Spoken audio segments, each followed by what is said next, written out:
ഏറെ ആദരണീയയായ ഉദ്ഘാടക ശ്രീമതി പത്മിനി തോമസ് അവർ നമ്മോടൊപ്പം ഈ രണ്ടാം സമരത്തിൽ എത്തിച്ചേർന്ന KPCC കായിക ഘടകം ജില്ലാ സെക്രട്ടറി ശ്രീ രതീഷ് സാർ നമ്മോടൊപ്പം എത്തിച്ചേരുമെന്ന് ഉറപ്പ് നൽകിയിട്ടുള്ള നമുക്ക് എൻ്റെ സുഹൃത്താണ്, അതുപോലെ മുൻ ദേശീയ സൈക്ലിംഗ് ചാമ്പ്യനും കൂടെ ആയിരുന്ന വിനോദ് തമ്പി സർ, അദ്ദേഹം ഉടൻ തന്നെ ഇവിടെ എത്തിച്ചേരും. അതോടൊപ്പം നമ്മുടെ വേദി പങ്കിടുന്ന ബഹുമാന്യനായ ശ്രീ ഷമീം KPSK ജില്ലാ president, Shri Akhilesh sir NTU ജില്ലാ പ്രസിഡന്റ്, ശ്രീ സുനിൽ സാർ DPTയുടെ മുൻ സംസ്ഥാന പ്രസിഡന്റ്, മറ്റു അധ്യാപക സംഘടനാ നേതാക്കൾ ഉടൻ തന്നെ നമ്മോടൊപ്പം എത്തിച്ചേരും. അതോടൊപ്പം ഈ മേഖലയുടെ നിലനിൽപ്പിന് ഏറെ കരുത്തു നൽകുന്ന എൻ്റെ ആദരണീയരായ കായികാധ്യാപകരെ, നിങ്ങൾക്ക് എല്ലാവർക്കും ആരോഗ്യപൂർണമായ ഒരു നല്ല സുദിനം നേരുന്നു. ആ നേരുന്നതോടൊപ്പം നമ്മൾ നേരിടുന്ന വിവേചനത്തിനെതിരെ കേരളത്തിലുടനീളം കാസർഗോഡ് മുതൽ തിരുവനന്തപുരം ജില്ല വരെ എല്ലാ DD ഓഫീസുകളിലും ഇന്ന് ഒരേ സമയത്ത് നമ്മൾ ഒരു പ്രതിഷേധ ധർണ നടത്തുകയാണ്. നമുക്കെല്ലാവർക്കും അറിയാം, പതിറ്റാണ്ടുകളായിട്ടുള്ള KER പരിഷ്കരിക്കണമെന്ന ആവശ്യം നിരവധി തവണയാണ് ഞാൻ ഉൾപ്പെടെയുള്ള എനിക്ക് മുമ്പേ നമ്മുടെ സംയുക്ത കായിക അധ്യാപക സംഘടനയുടെ നേതാക്കളായിട്ടുള്ള സമാദരണീയനായ നേതാക്കൾ വിദ്യാഭ്യാസ മന്ത്രിയെയും പൊതുവിദ്യാഭ്യാസ സെക്രട്ടറിയും ഡയറക്ടറിനും ഒക്കെ നിവേദനങ്ങൾ നൽകുകയും പലപ്പോഴും ചർച്ചകളിൽ നമ്മുടെ ആവശ്യകത വിളിച്ചോതുകയും, എന്നാൽ നാളിതുവരെയും സ്ഥായിയായ ഒരു മാറ്റം കൊണ്ടുവരാൻ ഇവരാരും ശ്രമിക്കാത്ത ഒറ്റ കാരണം കൊണ്ടാണ് ഈ മഴയത്ത് പോലും കേരളത്തിലുടനീളം കായിക അധ്യാപകർ ഇത്തരത്തിലൊരു പ്രതിഷേധ ധർണ വിളിച്ച് കൂട്ടുകയും നമ്മുടെ വേദന സമൂഹത്തിന് മുന്നിൽ അവതരിപ്പിക്കുകയും ചെയ്യുന്നു. ഒരു മാറ്റം ഉണ്ടാകുമെന്ന് തന്നെയാണ് ശുഭപ്രതീക്ഷ. ആ മാറ്റത്തിന് കാരണക്കാരായേക്കാവുന്ന പ്രമുഖരായ നമ്മുടെയൊക്കെ അഹങ്കാരങ്ങളായിരുന്ന ഒരു കാലത്ത് സ്പോർട്സിന്റെ അത്തരത്തിലുള്ള ഉന്നത ശ്രേണിയിൽ ഇരുന്ന മഹത് വ്യക്തിത്വങ്ങളെയാണ് നമ്മൾ ഈ ധാരണയിലേക്ക് ഉദ്ഘാടനത്തിനും ആശംസ അർപ്പിക്കാനും ഒക്കെ ക്ഷണിച്ചിട്ടുള്ളത്. അവർ നമ്മുടെ ഈ വിഷമം അവർ പങ്കെടുക്കുന്ന മീറ്റിങ്ങുകളിൽ ആർജവത്തോടുകൂടി പറയും എന്ന വിശ്വാസവും ഞാൻ തുടക്കത്തിലെ കൂട്ടിച്ചേർക്കുകയാണ്. നമുക്ക് എല്ലാവർക്കും അറിയാം, പൊതുവിദ്യാഭ്യാസ മേഖല ഏറ്റവും കൂടുതൽ പ്രാധാന്യം നൽകുന്നത് വൈജ്ഞാനിക മേഖലയ്ക്ക് മാത്രമാണ്. എന്നാൽ നമ്മൾ സമൂഹത്തിലേക്ക് കടന്നു വരുമ്പോൾ ഒരു സമൂഹത്തിന്റെ ഏറ്റവും പ്രധാനപ്പെട്ട കണ്ണികൾ എന്ന് പറയുന്നത് ആ സമൂഹത്തിന്റെ യുവാക്കൾ തന്നെയാണ്. ആ യുവാക്കളുടെ അവസ്ഥ എന്താണെന്ന് ഞാൻ നിങ്ങളോട് പറയേണ്ട ആവശ്യമില്ല. ഇന്ന് നമുക്ക് ഏവർക്കും ഏറ്റവും അത്യാവശ്യം നമ്മുടെ ശരീരത്തിന്റെ ക്ഷമത തന്നെയാണ്. നമ്മുടെ പേശികൾ നമ്മൾ ചെയ്യുന്ന പ്രവർത്തനങ്ങൾക്ക് ഉതകുന്നതായി മാറണമെങ്കിൽ വിദ്യാർത്ഥികൾക്ക് ക്ഷമതയുണ്ടാകണം, യുവതലമുറയ്ക്ക് ക്ഷമതയുണ്ടാകണം. എൻ്റെ ശബ്ദം ശ്രവിക്കുന്ന എല്ലാവർക്കും ദൈനംദിന ജീവിത പ്രവർത്തനങ്ങളിൽ ഏർപ്പെടാനുള്ള ക്ഷമത സ്വായത്തമാക്കാൻ നമ്മൾ പരിശീലിക്കണം. ആ പരിശീലനം നൽകുന്ന ഒരുപക്ഷെ ലോകത്തിൽ ഏറ്റവും കൂടുതൽ യൂത്ത് ബഡ്ജുള്ള യുവസമ്പത്തുള്ള ഇന്ത്യയിൽ വിശിഷ്യ കേരളത്തിലാണ് ചില മാറ്റങ്ങൾ, ഇന്ന് വരയ്ക്കും ഒരു മാറ്റം ഉണ്ടാകാത്ത ഒരു സ്ഥിതി ഉള്ളത്. ആ മാറ്റങ്ങൾ നിങ്ങളുടെയൊക്കെ ശ്രദ്ധയിൽ കൊണ്ടുവരണം. എന്നെ ശ്രമിക്കുന്ന നമ്മോടൊപ്പം ഇരിക്കുന്ന പൊതുവിദ്യാഭ്യാസ മേഖലയിൽ പ്രധാനപ്പെട്ട തീരുമാനങ്ങൾ എടുക്കുമ്പോൾ വിദ്യാഭ്യാസ മന്ത്രിയുടെ മീറ്റിംഗിൽ പങ്കെടുക്കുന്ന സംഘടനാ പ്രതിനിധികൾ കൂടെയുണ്ട്. അവരുടെയൊക്കെ ശ്രദ്ധയിൽപ്പെടുത്തുക എന്നുള്ളതാണ് ഈ അധ്യക്ഷ പ്രാസംഗികൻ എന്ന നിലയിൽ എൻ്റെ കർത്തവ്യം. ഞാൻ അധിക പ്രസംഗം നടത്തുന്നതിൽ ഏറ്റവും പ്രധാനപ്പെട്ട 4 കാര്യങ്ങൾ ഉന്നയിച്ചുകൊണ്ടാണ്. ഞാൻ നേരത്തെ പറഞ്ഞ പോലെ ഒരു സമൂഹത്തിന്റെ കെടാവിളക്കുകളാണ് ആ സമൂഹത്തിന്റെ യുവാക്കൾ. ആ യുവാക്കൾക്ക് വിശിഷ്യ സ്കൂൾ തലത്തിൽ വിദ്യാർത്ഥികൾക്ക് മാനസിക ഉല്ലാസം കിട്ടണം, അവർക്ക് ഉള്ളവളാകണം. അതിന് എന്തുകൊണ്ടോ പൊതുവിദ്യാഭ്യാസ വകുപ്പ് വെറും പേരിന് 14,000-ഓളം പൊതുവിദ്യാഭ്യാസ സ്കൂളുകളുള്ള ഈ കേരളത്തിൽ വെറും 13%, ഏകദേശം 1,500-ൽ താഴെ വിദ്യാലയങ്ങൾ മാത്രമേ ഈ ആരോഗ്യ കായിക വിദ്യാഭ്യാസം വിനിമയം ചെയ്യുന്ന കായിക അധ്യാപകരുള്ളൂ എന്നിരിക്കെ പതിറ്റാണ്ടുകളായിട്ട് ഈ തസ്തിക നിയമിക്കുന്നതിന് വേണ്ടിയിട്ടുള്ള KER ഒരു മാറ്റം വരുത്തുന്നില്ല. തസ്തിക സംരക്ഷണത്തിനോ യാതൊരു സഹായവും ഈ ഗവൺമെന്റിന്റെ ഭാഗത്ത് മാറി വരുന്ന സർക്കാരുകൾ അതിനനുയോജ്യമായി ഒന്നും ചെയ്യാത്ത ഒരു സ്ഥിതിയിലാണ് നമ്മളിവിടെ കൂടിയിരിക്കുന്നത്. ഞാൻ പറഞ്ഞു വരുന്നത് വേറൊന്നുമല്ല, 2017 ഇത്തരത്തിലൊരു ശക്തമായ പ്രതിഷേധത്തിലൂടെ ഒരു തസ്തിക സംരക്ഷണ ഉത്തരവ് നമുക്ക് ഗവൺമെന്റിന് നൽകേണ്ടി വന്നു. പക്ഷേ 2023 ആയപ്പോൾ എന്തുകൊണ്ടെന്നറിയില്ല, അകാരണമായി ഒരു കാരണവുമില്ലാതെ ആ തസ്തിക സംരക്ഷണ ഉത്തരവ് ഗവൺമെന്റ് പിൻവലിക്കുകയാണ്. നമ്മൾ അതുമായി ബന്ധപ്പെട്ട് ബഹുമാനപ്പെട്ട ഉന്നത വിദ്യാഭ്യാസ ഡയറക്ടറുമായിട്ടും വിദ്യാഭ്യാസ മന്ത്രിയുമായൊക്കെ സംസാരിക്കുമ്പോൾ അവർക്ക് സാമ്പത്തിക ബാധ്യതയെ കുറിച്ചാണ് പറയുന്നത്. നമുക്ക് എല്ലാവർക്കും അറിയാം, ഇന്ന് ഒരു കായിക അധ്യാപകനെ UP-യിൽ നിയമിക്കണമെങ്കിൽ 500 കുട്ടികൾ വേണം. അതുപോലെ ഹൈസ്കൂളിൽ നിയമിക്കണമെങ്കിൽ 8നും 9ലുമായി 5 ഡിവിഷൻ വേണം. മനസ്സിലാക്കേണ്ടത്, ഇതര വിഷയങ്ങൾ പഠിപ്പിക്കുവാൻ 10 കുട്ടികൾ ഉണ്ടെങ്കിൽ, നിങ്ങൾ എല്ലാവരും ശ്രദ്ധിക്കണം. ബഹുമാനപ്പെട്ട ഉദ്ഘാടക ഇവിടെയുണ്ട്, ഇതര അധ്യാപക സംഘടനാ പ്രതിനിധികളുണ്ട്. ചില വിഷയങ്ങൾ പഠിപ്പിക്കുന്നതിന് വേണ്ടി 10 കുട്ടികൾ ഉണ്ടെങ്കിൽ ഒരു അധ്യാപകനെ നിയമിക്കാമെന്നിരിക്കെ 15 കുട്ടികളുണ്ടെങ്കിൽ ഒരു താൽക്കാലിക, ഒരു പാർട്ട് ടൈം തസ്തിക നൽകാമെന്നിരിക്കെ ആരോഗ്യ കായിക വിദ്യാഭ്യാസം, ഞാൻ നേരത്തെ പറഞ്ഞ പോലെ ഒരു സമൂഹത്തിന്റെ അത്താണിയാകേണ്ട യുവാക്കളുടെ ആരോഗ്യത്തിന്റെ സന്ദേശം നൽകുന്ന കായിക അധ്യാപകരെ നിയമിക്കുന്നതിന് വേണ്ടി മാത്രം എത്രയോ വർഷങ്ങൾക്ക് മുമ്പുള്ള കാലഹരണപ്പെട്ട KER-മായി മുന്നോട്ട് പോകുന്ന ഒരു അവസ്ഥയാണ് നിലവിൽ. അതിനൊരു മാറ്റം ഉണ്ടാകണം. UP-യിൽ 500 മാറണം. എനിക്ക് എന്തുകൊണ്ടോ എനിക്കറിയില്ല, പല നീതികളും ഈ കഴിഞ്ഞ 5-ാം തീയതി ബഹുമാനപ്പെട്ട വിദ്യാഭ്യാസ മന്ത്രി വിളിച്ചു ചേർത്ത യോഗത്തിൽ പോലും പ്രമുഖരായ അധ്യാപക സംഘടന, ഒരുപക്ഷെ ആദ്യമായിട്ടായിരിക്കണം എല്ലാ അധ്യാപക സംഘടനാ നേതാക്കളും ഒരേ സ്വരത്തിൽ കായിക അധ്യാപകരുടെ വിഷയം പരിഹരിക്കണമെന്ന് തന്നെ പറഞ്ഞു. അതിന് അവരെയൊക്കെ മുക്തകണ്ഠം പ്രശംസിക്കുകയാണ്. പക്ഷെ എന്തുകൊണ്ടോ ഇവർക്ക് 300 എന്ന കണക്ക് മാത്രമേ അറിയാവൂ. എന്റെ ബഹുമാനപ്പെട്ട സമാധാരണീയ നേതാക്കൾ ശ്രദ്ധയിൽപ്പെടുത്തുകയാണ്, 300 UP-യിലുള്ള അധ്യാപക നിയമനത്തിന് മാത്രമേ സഹായിക്കൂ എന്ന് ഞാൻ വളരെ ബഹുമാനത്തോടു കൂടി അവരെയൊക്കെ ശ്രദ്ധയിൽപ്പെടുത്തുകയാണ്. എന്നാൽ കേരളത്തിൽ UP-യിൽ മാത്രമല്ല അധ്യാപകരുള്ളത്, ഹൈസ്കൂളിലും അധ്യാപകരുണ്ടെന്നേ. 8നും 9നും 10നും പഠിപ്പിക്കുന്ന അധ്യാപകരുടെ തസ്തിക സംരക്ഷിക്കാൻ 10ാം ക്ലാസ് പോലും പരിഗണിക്കാത്ത ഒരു അവസ്ഥ ഇപ്പോൾ നിലവിലുണ്ട്. അത് ബഹുമാനപ്പെട്ട നേതാക്കൾ വേണ്ട രീതിയിൽ വേണ്ടിടത്ത് വേണ്ടതുപോലെ പറയണമെന്നൊരു റിക്വസ്റ്റ് കൂടി ഞാൻ ഈ ധർണാ സമരത്തിൽ നിങ്ങളുടെയൊക്കെ ശ്രദ്ധയിൽ കൊണ്ടുവരികയാണ്. 8ാം ക്ലാസ്സിലും 9ലും 10ലുമായി 2000-3000 വിദ്യാർത്ഥികൾ പഠിക്കുന്ന ഒരു സ്കൂളിൽ പോലും ഒരേ ഒരു കായിക അധ്യാപകൻ. എന്തൊരു അനീതിയാണെന്ന് മേഡം. ഒരു പീരീഡിൽ 5ഉം 6ഉം ഡിവിഷനുകൾ ഒരേ സമയത്ത് ഒരു അധ്യാപകന്റെ അടുത്ത് പോയാൽ ഏത് രീതിയിലാണ് ആ അധ്യാപകന് പാഠഭാഗങ്ങൾ വിനിയോഗം ചെയ്യാൻ വരിക? മറ്റേതൊരു വിഷയമായിരുന്നില്ല, 50-ൽ കൂടുതൽ വിദ്യാർത്ഥികൾക്ക് ഏതെങ്കിലും ഒരു പാഠഭാഗം വിനിമയം ചെയ്യാൻ പറ്റുമോ? നമുക്കിതിലൊരു പ്രസക്തി ഉണ്ടെങ്കിൽ ഇതിനൊരു മാറ്റം ഉണ്ടായാലേ പറ്റൂ. ഇന്ത്യയിൽ ഇത്തരത്തിലുള്ള ഒരു വിവേചനം, ആരോഗ്യ കായിക വിദ്യാഭ്യാസം വിനിമയം ചെയ്യുന്ന അധ്യാപകർക്ക് നമ്മുടെ എന്തുകൊണ്ടെങ്കിലും പറയാം, സാക്ഷര കേരളത്തിൽ മാത്രമേ ഉള്ളൂ. അതിലുപരി ഇന്ത്യയിൽ 2 സംസ്ഥാനത്തിൽ മാത്രമേ SLC-ക്ക് ആരോഗ്യ കായിക വിദ്യാഭ്യാസത്തിന് ഗ്രേഡ് പോലും ഇല്ലാത്തൊരവസ്ഥ. ഇതിനൊരു മാറ്റം ഉണ്ടാകണം. അതിനുള്ള കൂട്ടായ്മയാണിത്. എനിക്ക് ബഹുമാനപ്പെട്ട മുഖ്യ അതിഥിയോടും ഇവിടെ ഇരിക്കുന്ന സംഘടനാ നേതാക്കളോടും പറയാനുള്ളത്, LP-യിൽ സംഭൂജ്യരാണ് കായികാധ്യാപകർ, ഹയർ സെക്കൻഡറിയിലും സംഭൂജ്യരാണ്. ഒരു പക്ഷേ ഏറ്റവും കൂടുതൽ ഒരു കുഞ്ഞ് അവന്റെ കഴിവുകൾ, ആ കുട്ടിയുടെ കഴിവുകൾ കണ്ടെത്താൻ ഉപകരിക്കുന്ന നല്ല സമയം, അവൻ കായികമായി അവൻ കോർഡിനേഷൻ നേടിയെടുക്കേണ്ട നല്ല സമയം. LP-യിലൊക്കെ കായികാധ്യാപകർ എന്നേ വരണം. അതിനൊരു മാറ്റവും നമ്മളെ ഇവിടുത്തെ പൊതുവിദ്യാഭ്യാസ വകുപ്പ് ചെയ്യുന്നില്ല. അതിനോടനുബന്ധിച്ചുള്ള KER പരിഷ്കരണം വരണം. ബഹുമാനപ്പെട്ട സംഘടനാ നേതാക്കൾ ഇവിടെയുണ്ട്. പ്രധാനപ്പെട്ട മീറ്റിംഗിൽ QAP മീറ്റിംഗ് ആയിരുന്നാലും ശരി, കരിക്കുലം കമ്മിറ്റി മീറ്റിംഗിലായാലും ശരി, ആർജവത്തോടു കൂടി ഹയർ സെക്കൻഡറിയിലെ കാര്യവും LP-യുടെ കാര്യവും നിങ്ങൾ ശ്രദ്ധയിൽപ്പെടുത്തണം. ഈ സമൂഹത്തിന്റെ പോക്ക്, യുവതലമുറയുടെ പോക്ക് എങ്ങോട്ടാണെന്ന് നമുക്ക് എല്ലാവർക്കും അറിയാം. അവർ പരസ്പരം അവരെ മറന്നിട്ട് ലഹരിക്ക് അടിമയാകുമ്പോൾ ഒരു സുപ്രഭാതത്തിൽ സൂംബ ഒന്ന് ഇൻട്രൊഡ്യൂസ് ചെയ്തുകൊണ്ട് കാര്യമായില്ല. നമ്മളതിന്റെ വക്താക്കളെ തുടക്കത്തിൽ ഒരുപക്ഷെ നമ്മളെയൊക്കെ അവഗണിച്ചുകൊണ്ട് ഈ സൂംബയുടെ ബാലപാഠങ്ങൾ പഠിപ്പിക്കാനായിട്ട് ഇതര അധ്യാപകരെ അവരോട് സമീപിച്ചു. അവർ നമ്മുടെ വെക്കേഷൻ ട്രെയിനിങ്ങിൽ വിയോജിപ്പ് പ്രകടിച്ചപ്പോൾ വീണ്ടും കായിക അധ്യാപകർക്ക് മുന്നിലേക്ക് വന്നു. നമ്മൾ ഒരു മടിയും കൂടാതെ സ്വീകരിച്ചു. പക്ഷെ ഇതിനൊരു കണ്ടിന്യൂറ്റി വേണം. വെറും ദിനാചരണങ്ങൾക്ക് വേണ്ടി ഇത്തരത്തിലുള്ള പ്രോഗ്രാമുകൾ നടത്തരുതേ എന്നൊരു അപേക്ഷ കൂടി ബഹുമാനപ്പെട്ട പൊതുവിദ്യാഭ്യാസ ഡയറക്ടറുടെ മുന്നിലും DE-യുടെ മുമ്പിൽ നാം ശ്രദ്ധപ്പെടുത്തുകയാണ്. ഇതൊരു കണ്ടിന്യൂസ് പ്രോഗ്രാം വേണം, ഒരു ഫോളോ പ്രോഗ്രാം വേണം. ദിനാചരണങ്ങൾക്ക് വേണ്ടി കായിക അധ്യാപകരെ വിനിയോഗിക്കുന്നതിനോട് നമുക്ക് സംഘടനയ്ക്ക് ശക്തമായ വിയോജിപ്പുണ്ട്.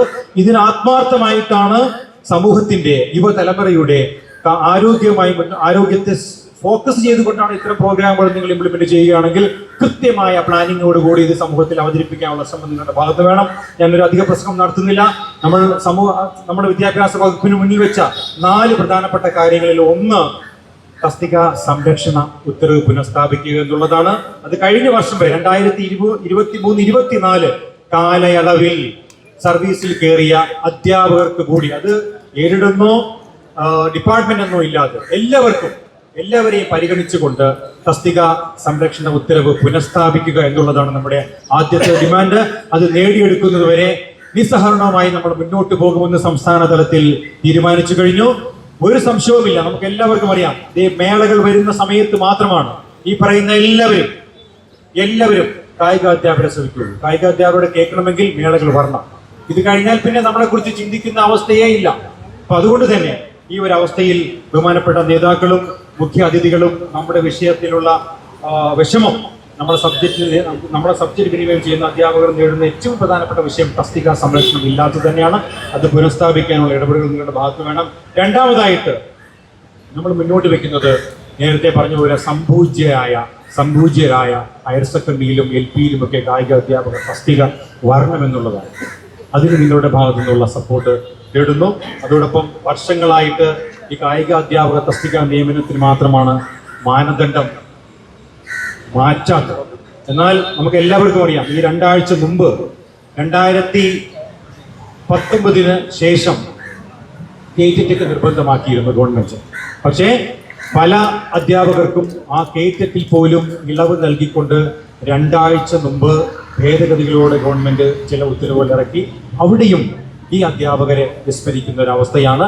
അതിനൊരു മാറ്റമുണ്ടാകണം. കഴിഞ്ഞ 2-3 ദിവസങ്ങളായി നമുക്ക് എല്ലാവർക്കും അറിയാം, ഫിക്സേഷൻ ഉത്തരവ് സംസ്ഥാനത്തുടനീളം പല ജില്ലകളിലും വന്നു കഴിഞ്ഞു. അവിടെയും പറഞ്ഞ വാഗ്ദാനങ്ങളൊന്നും പാലിക്കാതെ കായികാധ്യാപകരെ വിസ്മരിക്കുന്ന ഒരവസ്ഥ, ഇതിനൊരു മാറ്റം ഉണ്ടാകണം. അതിനുള്ള കൂട്ടായ്മയാണ്. ഈ കൂട്ടായ്മ വിജയിക്കണം. ഞാൻ അധികമൊന്നും പറയുന്നില്ല. ബഹുമാനായ ഉദ്ഘാടകയും മറ്റ് മുഖ്യ വിശിഷ്ട വ്യക്തികളും കൂടെയുണ്ട്. അതുകൊണ്ട് ഈ ഒരു കൂട്ടായ്മ വിജയിക്കാൻ നിങ്ങളെല്ലാവരുടെയും സപ്പോർട്ട് തേടിക്കൊണ്ട് നിർത്തട്ടെ. ജയ് സംയുക്ത കായിക അധ്യാപക സംഘടന ഈ കൂട്ടായ്മ ഉദ്ഘാടനം ചെയ്തുകൊണ്ട് സംസാരിക്കുന്നു. ബഹുമാന്യായ ശ്രീമതി പത്മിനി തോമസ്, അർജുന അവാർഡ് ജേതാവും മുൻ സ്പോർട്സ് കൗൺസിൽ പ്രസിഡന്റുമായ മേഡത്തെ ആദരപൂർവ്വം ക്ഷണിക്കുന്നു. ഇന്ന് കേരളത്തിലെ കായികം പുറകോട്ട് എത്തിക്കുകയാണ്. അതിനുള്ള ഏറ്റവും വലിയ ഉദാഹരണം നമുക്കറിയാം. നമ്മൾ ജൂനിയർ കുട്ടികളായാലും പല മത്സരങ്ങൾക്കും പോയിട്ട് നമ്മൾ തോറ്റു വരുന്ന ഒരു അവസ്ഥയായിരുന്നു. എന്നാലും തമിഴ്നാടും കർണാടകയും ഒക്കെ ഹരിയാനയും ഒക്കെ വളരെ മുമ്പിൽ പോയി. നമ്മളിപ്പോൾ പിന്നോട്ട് പോയിക്കൊണ്ടിരിക്കുകയാണ്. കാര്യം ഒരു നല്ലൊരു ഇടപെടലിൽ ഈ കായിക രംഗത്തുണ്ടായില്ലെങ്കിൽ നമ്മുടെ കായിക രംഗം നശിച്ചു പോകുന്നു. അപ്പോൾ ഇത് കായിക തരത്തിന് പിന്നോട്ട് ഇടയുന്നതും കിതയ്ക്കുകയൊക്കെ ചെയ്യുന്നത് കിടക്കുകയാണ്. നമുക്കറിയാം, പത്രങ്ങളൊക്കെ എഴുതി വെച്ചു. ഇന്ന് നമ്മൾ മെഡലില്ലാതെ തിരിച്ചു വരികയാണ്. പഴയ ആധിപത്യം കേരളത്തിൻ്റെ പൊയ്ക്കൊണ്ടിരിക്കുന്ന അവസ്ഥയാണ്. ഇതെല്ലാം വിരൽ ചൂണ്ടുന്നത് കായിക അധ്യാപകരിലേക്ക് തന്നെയാണ്. കാര്യം ഇപ്പം തന്നെ ഇവിടെ ഒരു കണക്ക് പറഞ്ഞ് 500 കുട്ടികൾ അല്ലെ 5 പീരീഡ് എന്നൊക്കെ പറഞ്ഞ ഒരു കണക്ക്. അതുകൊണ്ട് കണക്കാം 1959 ഉണ്ടാക്കിയ ഒരു കണക്കാണ്. ഇന്ന് വർഷം 60 കഴിഞ്ഞ്. ആ കണക്കിൽ ഇരുന്നാൽ മതിയോ നമ്മൾ? തോമസ് മാസ്റ്റർ, നമുക്ക് എടുത്തു പറയത്തക്ക ഒരു പേരാണ് നമ്മുടെ അവിടുത്തെ കായിക അധ്യാപകനായ Thomas master sir. Dronacharya award സാറിന് കഷ്ടപ്പെട്ടിട്ടാണ് ആ ഒരു ടീമിനെ വളർത്തിക്കൊണ്ട് വന്നത്. സാറ് പോയതോടുകൂടി അവിടെ മങ്ങിയിരിക്കുകയാണ്. ഇതിനെല്ലാം ഒരു മാറ്റം നമുക്ക് ഉണ്ടാകേണ്ടതാണ്. ഞാൻ എപ്പോഴും നിങ്ങളുടെ കൂടെ ഉണ്ടാകും കേട്ടോ. എന്നാന്ന് വെച്ച് കഴിഞ്ഞാൽ ഞാൻ ആ ഒരു ലെവലിൽ നിന്ന് ഒരു ഗ്രാമത്തിൽ നിന്ന് വന്ന ഒരാളാണ്. അതുകൊണ്ട് എനിക്ക് ആ കഷ്ടപ്പാടുകൾ അറിയാം. എൻ്റെ സാറുമാർ എൻ്റെ കൂടെ വന്ന് മത്സരങ്ങൾക്ക് വന്ന കാര്യങ്ങൾ അറിയാം. അതുപോലെ തന്നെ ഇന്നിവിടെ ഇരിക്കുന്ന ആൾക്കാർ ജോലി ഈ കറക്റ്റായിട്ട് ശമ്പളങ്ങൾ കിട്ടിയില്ലെങ്കിൽ പോലും അവരുടെ കയ്യിൽ നിന്നാണ് പലരും പിള്ളേരെയൊക്കെ ഓരോ സ്ഥലങ്ങളിൽ, ഓരോ വില്ലേജുകളിൽ നിന്ന് വരുന്ന കുട്ടികളുടെ കയ്യിലൊന്നും ഒന്നും കാണത്തില്ല. അവരുടെ പേരൻസിനൊന്നും ജോലി കാണത്തില്ല. അപ്പോൾ അവരുടെ കയ്യിൽ നിന്ന് തന്നെ പൈസ മുടക്കിയാണ് അവർ ഈ കായിക താരങ്ങളെ കൊണ്ടുപോകുന്നത്. അപ്പം നമുക്ക് ഇപ്പോൾ ഹോസ്റ്റലുകളുണ്ട്, സ്പോർട്സ് കൗൺസിലിൻ്റെ സായിയുടെയൊക്കെ. അതിലെത്തപ്പെടുന്ന പിള്ളേർ ഒരുവിധമൊക്കെ അങ്ങനെ പോകും. പക്ഷേ അവരെ എത്തിപ്പെടാനായിട്ട് ഉള്ള പരിശ്രമം നടത്തുന്നത് ഈ കായിക അധ്യാപകരാണ്. നമുക്കറിയാം 2036 ഒളിമ്പിക്സ് വരാൻ പോവുകയാണ് ഇന്ത്യയിൽ. ഇന്നൊരു 12 വയസ്സുള്ള കുട്ടിയാണ് ഈ 10 വർഷത്തിന് ശേഷം ഒളിമ്പിക്സിന് ഓടേണ്ടത് നമ്മുടെ ഇന്ത്യൻ ടീമിൽ, കോമൺവെൽത്ത് ഗെയിംസും ഒക്കെ ഇന്ത്യയിൽ വരാൻ ചാൻസ് ഉണ്ട്. അപ്പോൾ ഇപ്പോഴേ നമ്മൾ കുട്ടികളെ തെരഞ്ഞു പിടിച്ച് അവരെ നാളെ കേരളത്തിൻ്റെ ഭാവി വാഗ്ദാനങ്ങളാക്കുവാനായിട്ട് ഉള്ള കാര്യങ്ങൾ, ഇതിൻ്റെ മുകളിൽ തലപ്പത്തിരിക്കുന്ന ആൾക്കാർ, ഞാൻ ആരുടെയും പേരെടുത്ത് പറയുന്നില്ല, അവർ ശ്രദ്ധിക്കണം. എങ്കിലും നമുക്ക് നല്ലൊരു എന്താ പറയുക, കായികമായ കഴിവുകളുള്ളവരെ കണ്ടെത്തി പിടിച്ച് നമ്മുടെ കായിക കേരളത്തിന് പ്രശംസമായ വിജയങ്ങൾ നേടാനായിട്ട് സാധിക്കുകയുള്ളൂ. ഞങ്ങളുടെ ഒപ്പം ഉണ്ടായിരുന്നു, ഞങ്ങൾ ഒരു വലിയ ബാച്ച് ഉണ്ടായിരുന്നു, ഞങ്ങൾ 5-6 പേര്. ഞങ്ങളൊക്കെ ഇതുപോലെ തന്നെ ഈ സ്കൂളിൽ നിന്ന് പഠിച്ച്, അന്ന് കോച്ചസ് ഒന്നുമില്ല, സ്പോർട്സ് സ്കൂളിലൊക്കെ കായിക അധ്യാപകർ തന്നെയാണ് പിള്ളേരെ നോക്കുന്നതൊക്കെ.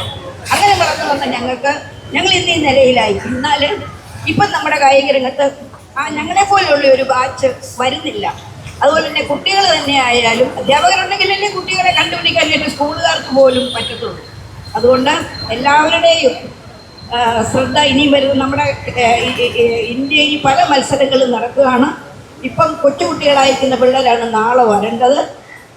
അതുപോലെ തന്നെ ഇവരുടെ ജോലിക്കുള്ള കാര്യങ്ങൾ, ജോലി സാധ്യത, ഏകീകരണം, ഇതൊക്കെ അത്യാവശ്യമുള്ള കാര്യങ്ങളാണ്. അതൊക്കെ എന്നേ ചെയ്യേണ്ടതാണ്. നമ്മൾ 59-ലെ കാര്യങ്ങളും വെച്ചുകൊണ്ട് ഇന്ന് ഇത്രയും വർഷം, 30 വർഷത്തിന് ശേഷം പറഞ്ഞു കഴിഞ്ഞാൽ എന്താണ്? അതൊക്കെ മാറ്റി പുതിയ റൂളുകൾ ഉണ്ടാക്കണം. അവർക്ക് വേണ്ട കാര്യങ്ങൾ ഉണ്ടാകുന്ന 5-6 വർഷം BPA2 MPA2 ഒക്കെ കഴിഞ്ഞ് അത്രയും കഷ്ടപ്പെട്ട് 6 വർഷം കഴിഞ്ഞ് വന്നു കഴിഞ്ഞപ്പോൾ ഇവർക്ക് ജോലിയില്ല എന്ന് പറയുന്ന ഒരു കാര്യമൊന്നും ഓർക്കുകയൊക്കെ. നമുക്ക് ടീച്ചേഴ്സുണ്ട്, പക്ഷേ അവർക്ക് അർഹമായ പരിഗണനകൾ സ്കൂളിൽ കിട്ടുന്നില്ല, ഗവൺമെൻറ്റിൻ്റെ രീതിയിൽ കിട്ടുന്നില്ല. നമ്മൾ കായിക താരങ്ങളും മെഡലുകളും നേടുന്നത് നമ്മുടെ രാജ്യത്തിനും നാടിനും വേണ്ടിയിട്ടാണ്, അല്ലാതെ നമ്മൾ മറ്റൊന്നിനും വേണ്ടിയില്ല. അപ്പം അതുപോലെ കഷ്ടപ്പെടുന്നവരെ കാണാനായിട്ട് ഗവൺമെൻറ്റിന് സാധിക്കണം. നേരത്തെ സ്വാഗത പ്രാസംഗികൻ പറഞ്ഞതുപോലെ ഒരേ സ്റ്റാഫ് റൂമിൽ ഇരുന്ന് 2 തരത്തിലുള്ള സാലറി വാങ്ങേണ്ട ഗതികളിലാണ് നമ്മൾ പറയുന്നത്. ഒരുപക്ഷെ അവരെക്കാൾ യോഗ്യതയുള്ള കായിക അധ്യാപകരുണ്ട്. ഇവിടെ തന്നെ ഡോക്ടറേറ്റ് ഉള്ളവരുണ്ട്, PhD ഉള്ളവരുണ്ട്, MPhil ഉള്ളവരുണ്ട്, PG ഉള്ളവരുണ്ട്. പക്ഷെ എന്നിരുന്നാലും നേരത്തെ പറഞ്ഞ പോലെ അതാണ് നമ്മൾ ഈ മാനദണ്ഡങ്ങളിലുള്ള പരിഷ്കരണം പോലും ഈ ഒരു വിഷയത്തിന് മാത്രം നാളിതുവരെ നടക്കുന്നില്ല. ആ മാറ്റത്തിനും കൂടെ വേണ്ടിയുള്ള ഒരു പ്രതിഷേധ ധർണയാണ്. വളരെ ഉപകാരം. മേഡം ഇവിടെ വന്നു. വളരെ തിരക്ക്. രാവിലെ മേഡത്തിന് ഞാൻ വിളിച്ചപ്പോഴത്തേക്ക് ഇന്ന് ബഹുമാനീയ മേഡത്തിന് ഒരു സ്പോർട്സ് സെക്രട്ടറിയുമായിട്ട് LNCP സായിലൊരു മീറ്റിംഗ് ഉണ്ടെന്നാണ് മേഡം പറഞ്ഞത്. ഒരുപാട് റിക്വസ്റ്റ് ചെയ്തു. അപ്പോഴത്തേക്ക് മേഡം അവസാനം ഇന്നലെ വൈകുന്നേരം വിളിച്ചപ്പോഴത്തേക്ക് എന്നെ ഒന്ന് ഒഴിവാക്കിക്കൂടി എന്ന് ചോദിച്ചു. എങ്കിലും ഞാൻ പറഞ്ഞു മേഡത്തിൻ്റെ സാന്നിധ്യം നമുക്ക് ഒരുപാട് ഊർജം നൽകും. ഒരുപാട് നന്ദിയുണ്ട്. ഈ സംഘടനയെ, സംയുക്ത കായിക അധ്യാപക സംഘടനയുടെ നന്ദി അറിയിക്കുന്നു. വ്യക്തിപരമായ നന്ദിയും മേഡത്തിനെ എത്തിച്ചേർന്ന് അറിയിക്കുന്നു. മേഡത്തിന് കിട്ടുന്ന വേദിയിൽ നമ്മുടെ വേദനകൾ പങ്കുവയ്ക്കണമെന്ന് കൂടി കൂട്ടിച്ചേർക്കുക. Thank you so much. അടുത്തതായിട്ട് നമ്മെ അഡ്രസ് ചെയ്തുകൊണ്ട് സംസാരിക്കുന്നു ബഹുമാന്യായ ശ്രീ സുനിൽകുമാർ സാർ. നേരത്തെ സ്വാഗത പ്രാസംഗികൻ പറഞ്ഞതുപോലെ ദീർഘകാലം ഈ സംഘടനയുടെ അമരത്തിരുന്നു കൊണ്ട് നമ്മുടെ വിഷമങ്ങൾ മേലധികാരികളെ ധരിപ്പിച്ച ശ്രീ സുനിൽകുമാർ സാർ 2 വാക്ക് സംസാരിക്കും. ഞാൻ കായികാധ്യാപക സംഘടനയുടെ ഭാരവാഹി എന്നുള്ള നിലയിൽ നിരവധി വർഷങ്ങൾ സർക്കാർ തലത്തിലും വിദ്യാഭ്യാസ വകുപ്പ് തലത്തിലുമൊക്കെ വിളിച്ചു ചേർത്തിട്ടുള്ള മീറ്റിങ്ങുകളിൽ പോവുകയും നമ്മുടെ ആവശ്യങ്ങൾ ശക്തമായി ഉന്നയിക്കാൻ ശ്രമിക്കുകയും ഒക്കെ ചെയ്തിട്ടുണ്ട്. പൊതു അധ്യാപക സംഘടനകൾ ശക്തമായ നിലപാട് സ്വീകരിച്ചാൽ, ഇടപെടൽ സ്വീകരിച്ചാൽ പരിഹരിക്കാവുന്നതിൽ കവിഞ്ഞ പ്രശ്നങ്ങൾ നമുക്കില്ല എന്നാണ് ഞാൻ മനസ്സിലാക്കുന്നത്. പൊതു അധ്യാപക സംഘടനകൾ നമുക്കറിയാം. നമ്മളിൽ പലരും കാറ്റഗറിക്കൽ സംഘടനയിലെ അംഗങ്ങൾ ആണെങ്കിൽ കൂടി പൊതു അധ്യാപക സംഘടനകളിൽ അല്ലെങ്കിൽ രാഷ്ട്രീയ പിൻബലമുള്ള അധ്യാപക സംഘടനകളിൽ അംഗങ്ങളായിട്ടുള്ളവരാണ് ഈ ഇരിക്കുന്നവരേറെയും എന്ന് ഞാൻ മനസ്സിലാക്കുന്നു. പക്ഷെ നമ്മൾ അത്തരം സംഘടനകളുടെ കീഴിൽ പ്രവർത്തിക്കുകയും പലപ്പോഴും ഞങ്ങൾ കായികാധ്യാപക സംഘടനകൾ നടത്തുന്ന ശക്തമായ നീക്കം ചിലപ്പോൾ അനുകൂലമായ ഘടകത്തിലേക്ക് എത്തിച്ചേരാനുള്ള സാധ്യതകളെ പോലും പലപ്പോഴും അട്ടിമറിച്ചിട്ടുള്ളത് ഇത്തരം അധ്യാപക സംഘടനകളാണ് എന്ന് ഞാൻ വളരെ ഖേദപൂർവ്വം ഇവിടെ ഓർക്കുകയാണ്. നമ്മുടെ സാന്നിധ്യം സമരങ്ങൾക്ക് അല്ലെങ്കിൽ ഇതുപോലുള്ള പ്രതിഷേധ ധർണകൾക്ക് നമ്മുടെ സാന്നിധ്യവും ഫണ്ട് ശേഖരണത്തിന് നമ്മൾ നൽകുന്ന തുകയും എന്നുള്ളതിൽ കവിഞ്ഞ് നമ്മളെക്കുറിച്ച് എത്രമാത്രം അവർ ചിന്തിച്ചിട്ടുണ്ട് എന്ന് എനിക്കറിയില്ല. ഇനി കേവലം 8 മാസങ്ങൾ മാത്രം സർവീസ് ബാക്കിയാകുന്ന ഒരു കായികാധ്യാപകനാണ് ഞാൻ. എന്നെ സംബന്ധിച്ചിടത്തോളം ഇത്തരം ഒരു പരിപാടിയിൽ പങ്കെടുത്തില്ലെങ്കിലും എനിക്ക് വലിയ നഷ്ടങ്ങളൊന്നും വരാൻ പോകുന്നില്ല എന്നുള്ള തിരിച്ചറിവുള്ളയാളാണ്. പക്ഷെ ഏറെക്കാലമായി ഇത്തരം ഒരു സംഘടനയുടെ നേതൃപരമായ പങ്ക് വഹിച്ചിരുന്ന ആളെന്നുള്ള നിലയിൽ നമ്മുടെ വിഷയങ്ങൾ പരിഹരിക്കപ്പെടാത്തതിൻ്റെ കാരണം എന്താണ് എന്നുള്ള കണ്ടെത്താനുള്ള ശ്രമം നിങ്ങൾ ഓരോരുത്തരും നടത്തണമെന്നാണ് ഞാൻ നിങ്ങളെ ഓർമ്മിപ്പിക്കുന്നത്. അത്തരത്തിൽ നാം ഓരോരുത്തരും കാര്യങ്ങൾ തിരിച്ചറിയുകയും ആ ലെവലിൽ നമ്മൾ പ്രതികരിക്കുകയും ചെയ്താൽ 1 വർഷത്തിനുള്ളിൽ നമ്മുടെ പ്രശ്നങ്ങൾ പരിഹരിക്കപ്പെടും എന്ന് തന്നെയാണ് ഞാൻ വിശ്വസിക്കുന്നത്. എനിക്കറിയാം, ഇവിടെ ഇരിക്കുന്ന ചെറുപ്പക്കാരിൽ കൂടുതൽ അമിതാവേശത്തിൽ ഇത്തരം പരിപാടിയിൽ പങ്കെടുക്കുന്നവരാണ്. ഈ ഒരു ധർണയോ അല്ലെങ്കിൽ ഒരു സംസ്ഥാന ധർണയോ കൊണ്ട് നമ്മുടെ പ്രശ്നങ്ങൾ പൂർണ്ണമായി പരിഹരിക്കപ്പെടും എന്ന് ഞാൻ പ്രതീക്ഷിക്കുന്നില്ല. ചിലപ്പോൾ അങ്ങനെ ഉണ്ടാകാം. പക്ഷെ അങ്ങനെ പരിഹരിക്കപ്പെടാതെ പോയാലും നിങ്ങൾ നിരാശരാകാതെ മുന്നോട്ട് തന്നെ പോകണം. എവിടെയാണ് ഈ തകരാറ് സംഭവിച്ചതെന്നാണ് നാം കണ്ടെത്തേണ്ടത്. അവിടെയാണ് നമ്മുടെ പരിഹാരത്തിന് നമുക്ക് കൂടുതൽ എളുപ്പമാകുന്നത്. എന്തുകൊണ്ട് പരിഹരിക്കപ്പെടുന്നില്ല എന്ന് നാം ഓരോരുത്തരും ആഴത്തിൽ ചിന്തിക്കണം. ഞാൻ മനസ്സിലാക്കുന്നു, പല കായികാധ്യാപകരെയും ചുരുക്കം ഇന്നിപ്പോ തിരുവനന്തപുരം ജില്ലയിലെ കായികാധ്യാപകരിൽ ബഹുഭൂരിപക്ഷം പേരും ഇവിടെ എത്തിച്ചേർന്നിട്ടുണ്ടെന്നാണ് മനസ്സിലാക്കുന്നത്. എങ്കിലും ചില കായികാധ്യാപകരെ ചിലർ ബന്ധപ്പെട്ടപ്പോൾ ഇത് ഒരു രാഷ്ട്രീയ പ്രേരണയാൽ നടത്തുന്ന സമരമാണ്, അതുകൊണ്ട് ഞാൻ സഹകരിക്കുന്നില്ല എന്ന് പറഞ്ഞ അധ്യാപകരുള്ളതായി ഞാൻ കേൾക്കുന്നു, മനസ്സിലാക്കുന്നു. അവർ കായികമേളകളുമായി അല്ലെങ്കിൽ സ്കൂൾ ഇതര പ്രവർത്തനങ്ങളുമായി നമ്മൾ സഹകരിക്കുന്നില്ല എന്ന നിലപാടിനോട് ഞങ്ങൾ യോജിക്കുന്നില്ല എന്ന് പറയുന്നതിന് മുന്നോടിയായിട്ടുള്ള പറച്ചിലാണത്. അവർക്ക് കാര്യങ്ങൾ ഏറ്റെടുക്കാനും ഇതിൽ നിന്ന് എന്തെങ്കിലും നക്കാപ്പിച്ച കിട്ടുന്നെങ്കിൽ അതുകൂടി കൊണ്ടുപോകണം എന്നുള്ള ആഗ്രഹത്താലായിരിക്കാം ഒരുപക്ഷെ അത്തരം നിലപാടുകൾ അവർ സ്വീകരിക്കുന്നത്. അങ്ങനെ നിലപാട് സ്വീകരിക്കുന്നവരെയും നിങ്ങൾ തിരിച്ചറിയണം. അങ്ങനെ സ്വീകരിക്കുന്നവരെയും നിങ്ങൾ തിരിച്ചറിയുകയും അത്തരത്തിൽ നിങ്ങൾ പ്രതികരിക്കുകയും ചെയ്താൽ ഈ സമൂഹത്തിനെ ആരാണോ ഏറ്റവും കൂടുതൽ ദ്രോഹം ചെയ്യുന്നതെന്ന് തിരിച്ചറിഞ്ഞാൽ അതനുസരിച്ച് നിങ്ങൾ പ്രതികരിച്ചാൽ വളരെ വൈകാതെ തന്നെ നമ്മുടെ മുമ്പിൽ നമ്മുടെ പ്രശ്നങ്ങൾക്ക് പരിഹാരമാകും. ഇവിടെ നേരത്തെ സൂചിപ്പിച്ചു 500 കുട്ടികളുണ്ടെങ്കിൽ ഒരു UP സ്കൂളിൽ കായികാധ്യാപക തസ്തിക എന്നുള്ളത്. UP സ്കൂളിൽ 500 കുട്ടികളുണ്ടെങ്കിൽ കായികാധ്യാപക തസ്തികയല്ല, അവിടെ ഒരു സ്പെഷ്യലിസ്റ്റ് അധ്യാപകന്റെ തസ്തികയാണ്. സ്പെഷ്യലിസ്റ്റ് അധ്യാപകർ എന്ന് പറഞ്ഞാൽ നമുക്കറിയാം, നീഡൽ വർക്ക്, മ്യൂസിക്, ക്രാഫ്റ്റ് തുടങ്ങിയ നിരവധിയായ വിഷയങ്ങൾ ഉൾപ്പെടുന്ന ആ ഗ്രൂപ്പിനകത്ത് നിന്നും ഏതെങ്കിലും ഒരാളെ നിയമിക്കാം. 500 കുട്ടികൾ, അതും 500 കുട്ടികൾ. അപ്പോൾ അവിടെ ഒരു മ്യൂസിക് ടീച്ചറോ ഡ്രോയിങ് ടീച്ചറോ ഉണ്ടെങ്കിൽ മറ്റൊരാളെ അവിടെ നിയമിക്കാൻ കഴിയാത്ത സാഹചര്യവുമുണ്ട്. അപ്പോൾ UP സ്കൂളുകളിൽ പോലും കായിക അധ്യാപകരില്ലാത്ത ഒരു സ്കൂളുകളായി വളർന്നു വരാനാണോ നമ്മൾ ആഗ്രഹിക്കുന്നത്? നമുക്കറിയാം, UP-യിൽ വേണം, ഇവിടെ നേരത്തെ സൂചിപ്പിച്ചു, UP-യിൽ എത്രയാണ് UP-യിൽ പഠിക്കുന്ന 7ാം ക്ലാസ്സിൽ പഠിക്കുന്ന കുട്ടികളുടെ പ്രായം എത്രയായിരിക്കും? 7 6 എത്രയായി? 13 വയസ്സായി, അല്ലെങ്കിൽ 12 വയസ്സായി. ഈ 12 വയസ്സായ കുട്ടിയാണ് ഇന്ത്യയിൽ നടക്കുന്ന ഒളിമ്പിക്സിൽ പെർഫോം ചെയ്യേണ്ട കുട്ടി എന്ന് ഇവിടെ സൂചിപ്പിച്ചു.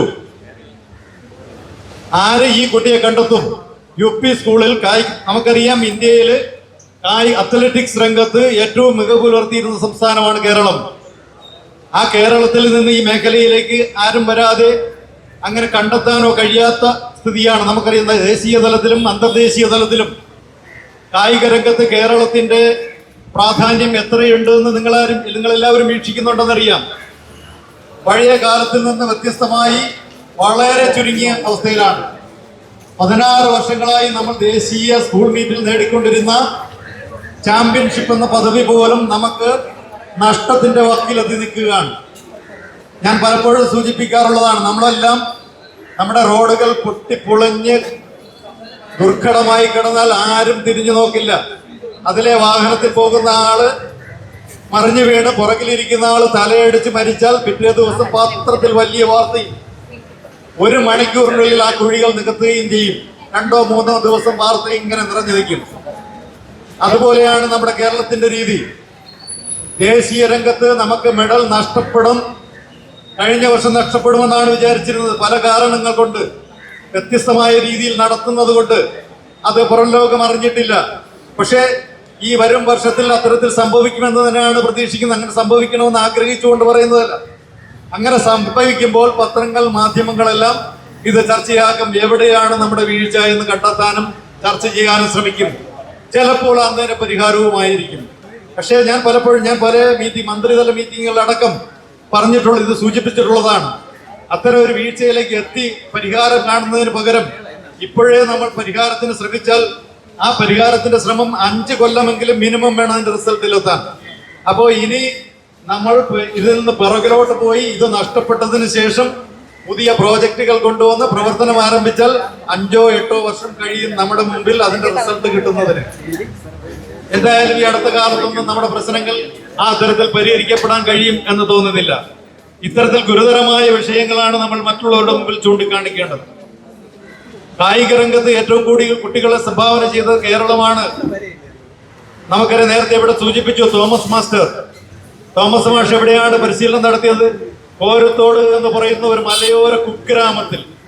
ആ മലയോരത്തിൽ കുട്ടികളുടെ എണ്ണം വളരെ കുറവാണ്. തോമസ് മാഷിന്റെ മകനാണ് അവിടെ കയറിയത്. പക്ഷേ 1 or 2 വർഷം കഴിഞ്ഞപ്പോൾ കുട്ടികളുടെ എണ്ണം തികയാതെ ആ തസ്തിക നഷ്ടപ്പെട്ടു. കേരളത്തിൽ ഏറ്റവും കൂടുതൽ പോയിന്റുകൾ കരസ്ഥമാക്കി നൽകിയിരുന്ന കോരത്തോട് എന്ന് പറയുന്ന സ്കൂളിന്റെ തസ്തിക നഷ്ടപ്പെട്ടപ്പോൾ പ്രത്യേക അധികാരം ഉപയോഗിച്ച് അല്ലെങ്കിൽ പ്രത്യേക എന്തെങ്കിലും ഉത്തരവിറക്കിക്കൊണ്ട് ആ തസ്തിക സംരക്ഷിക്കണം എന്നാവശ്യപ്പെട്ടുകൊണ്ട് നമ്മൾ ഉന്നതങ്ങളിൽ ബന്ധപ്പെട്ടിട്ട് പോലും ആ തസ്തിക പോലും സംരക്ഷിക്കപ്പെടാതിരുന്ന ഒരു കാലഘട്ടത്തിലാണ് നാം ജീവിക്കുന്നത്. അത്തരം കാര്യങ്ങൾ ആലോചിക്കുമ്പോൾ നമുക്ക് ലജ്ജയാണ് തോന്നേണ്ടുന്നത്. ഇത് നമ്മുടെ അധികാരവർഗം എന്ന് മനസ്സിലാക്കും എന്നറിഞ്ഞാൽ മാത്രമേ ഇതിന് പ്രസക്തിയുള്ളൂ. ഞാൻ അധികമായി സംസാരിക്കുന്നില്ല, കാരണം നിങ്ങളെല്ലാം ആവേശത്തിലാണെങ്കിലും മഴയും നനഞ്ഞാണ് ഇരിക്കുന്നത് എന്നുള്ളതുകൊണ്ട് ഒരുപാട് ഇന്ന് മുഴുവൻ സംസാരിച്ച് തീർന്നാലും തീരാത്തത്ര പ്രശ്നങ്ങൾ നാം നേരിട്ടുകൊണ്ടിരിക്കുകയാണ്. എനിക്കൊന്ന് മാത്രമേ നിങ്ങളോട് പറയാനുള്ളൂ. ഇന്നോ നാളെയോ ഈ പ്രശ്നങ്ങൾ പരിഹരിക്കപ്പെട്ടില്ലെങ്കിലും ഒരു അല്പം പോലും പിന്നോട്ട് പോകാതെ നമ്മുടെ പ്രതിഷേധവുമായി നമ്മൾ മുന്നേറുക. നമ്മൾ നിസ്സഹകരണമായി പോകുന്നു എന്നുള്ളത് സഹകരിക്കട്ടെ. നമ്മൾ ശക്തമായ സമരം 2019 നടത്തിയിട്ടും നമ്മുടെ ഇടയിലുള്ള അല്ലെങ്കിൽ താൽക്കാലികമായി കയറിയ ആൾക്കാരെ വരെ ഉൾപ്പെടുത്തിക്കൊണ്ട് മേളകൾ നടത്തിയതായി കാട്ടിക്കൂട്ടി നടത്തി. നമുക്കറിയാം എങ്ങനെയാണ് നടത്തിയെന്ന്. മേള നടത്തി എന്ന് വരുത്തി തീർത്തതേ ഉള്ളൂ. അത്തരത്തിൽ ചിലപ്പോ കാട്ടിക്കൂട്ടലായി നടത്തി തീർക്കാൻ അവർക്ക് ഇനിയും കഴിഞ്ഞേക്കാം. അതുകൊണ്ട് നമ്മൾ നിരാശരാകുകയോ പിന്മാറുകയോ ചെയ്യരുത്. വളരെ ആർജവത്തോടെ നാം മുന്നോട്ട് പോകണം. ഞങ്ങളുടെ കുട്ടികളുടെ ഭാവിക്ക് വേണ്ടിയുള്ള പ്രവർത്തനങ്ങളുമായി തന്നെ നമ്മൾ മുമ്പോട്ട് പോകും. സ്കൂളിലെ പ്രവർത്തനങ്ങളെല്ലാം നാം മുമ്പിൽ ഉണ്ടാകണം. പക്ഷെ സ്കൂൾ ഇതര പ്രവർത്തനങ്ങളിൽ മാത്രം നമ്മൾ വിട്ടുനിൽക്കുന്നു എന്നുള്ളതിന് എല്ലാവിധ പിന്തുണയും അർപ്പിച്ചുകൊണ്ട് ഈ സമരത്തിന് ഐക്യദാർഢ്യം പ്രഖ്യാപിച്ചുകൊണ്ട് ഞാൻ എന്റെ വാക്കുകൾ ഉപസംഹരിക്കുന്നു.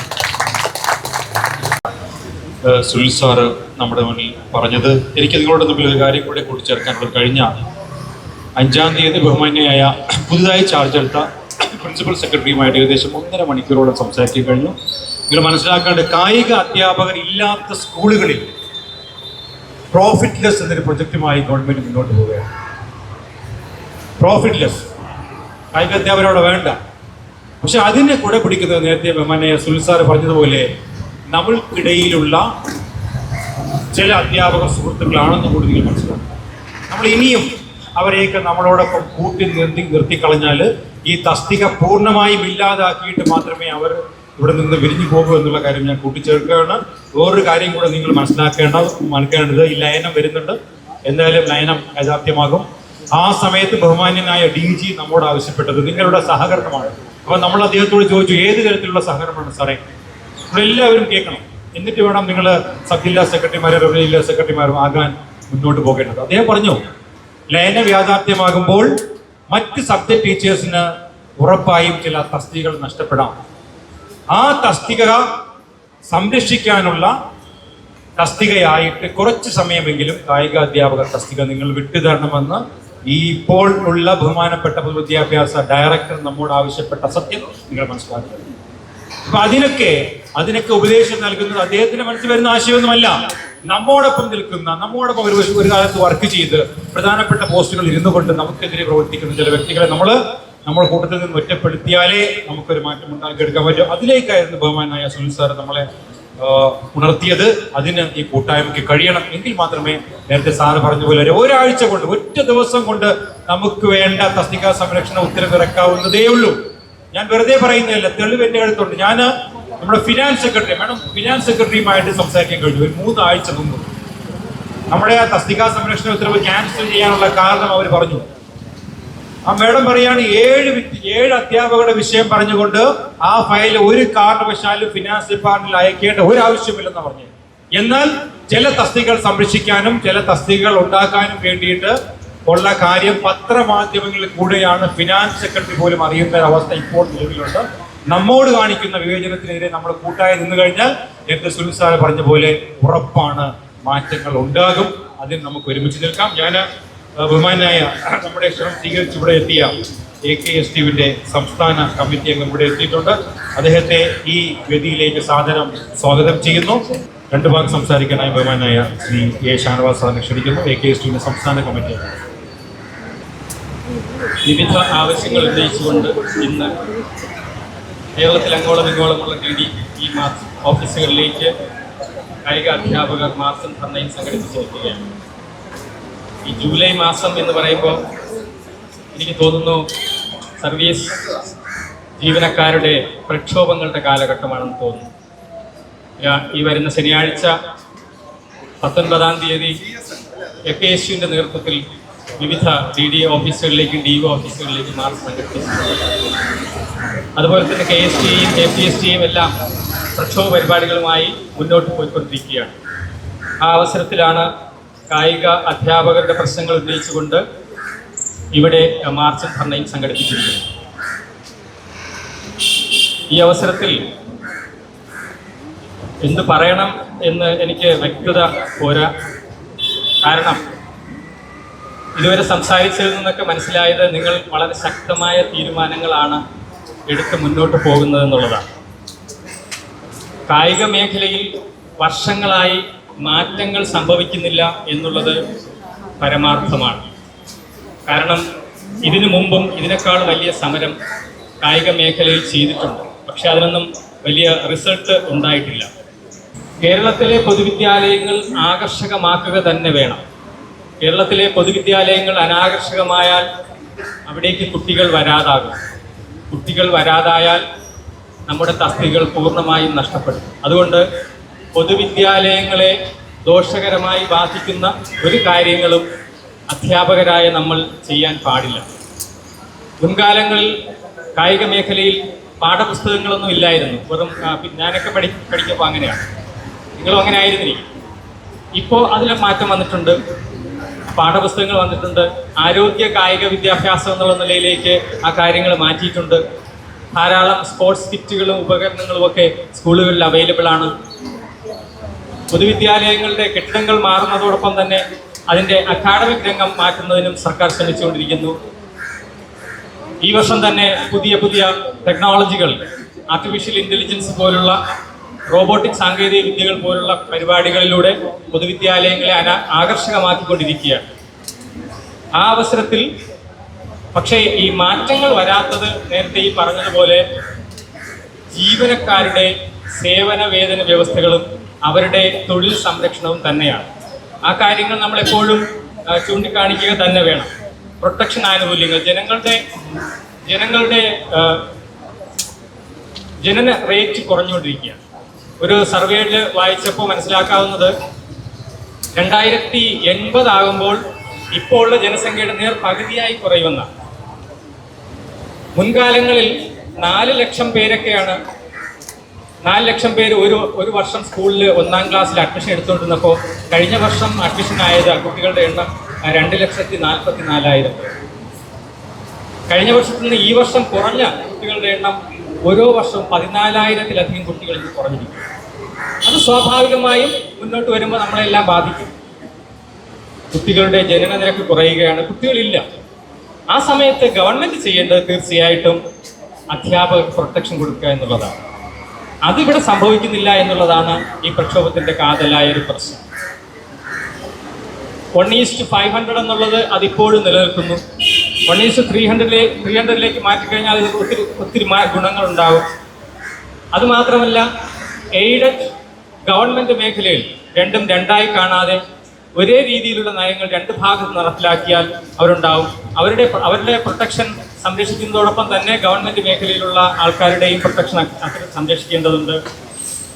ഇത്തരം കാര്യങ്ങളിലെല്ലാം AKSTU ഈ ജീവനക്കാരുടെ കായിക ജീവനക്കാരുടെ പ്രശ്നങ്ങളുമായി ബന്ധപ്പെട്ട് 19-ാം തീയതി നടക്കുന്ന സമരത്തിൽ ഇതേ പ്രശ്നങ്ങൾ ഉന്നയിക്കുന്നുണ്ട്. അതുകൊണ്ട് തന്നെയാണ് ഇത്തരത്തിൽ കായിക അധ്യാപകരുടെ ഒരു മീറ്റിംഗ് വന്നപ്പോൾ അവിടേക്ക് വരാൻ പറഞ്ഞപ്പോൾ ഞാൻ എത്താൻ സാധിച്ചു. അതുപോലെ തന്നെ UP ഹൈസ്കൂൾ, ഹയർ സെക്കൻഡറി സ്കൂളുകൾ, AKSTUവിൻ്റെ അഭിപ്രായം നിങ്ങൾ ഈ പറയുന്ന പോലെ UPക്കും ഹൈസ്കൂളിനും സെപ്പറേറ്റ് സ്കെയിൽ വരണം എന്ന് മാത്രമല്ല, LP, UP high school, higher secondary മേഖലകളിൽ എല്ലാ സ്കൂളിലും കായിക അധ്യാപകരെ നിയമിക്കണമെന്നുള്ളതാണ് ഞങ്ങളുടെ അഭിപ്രായം.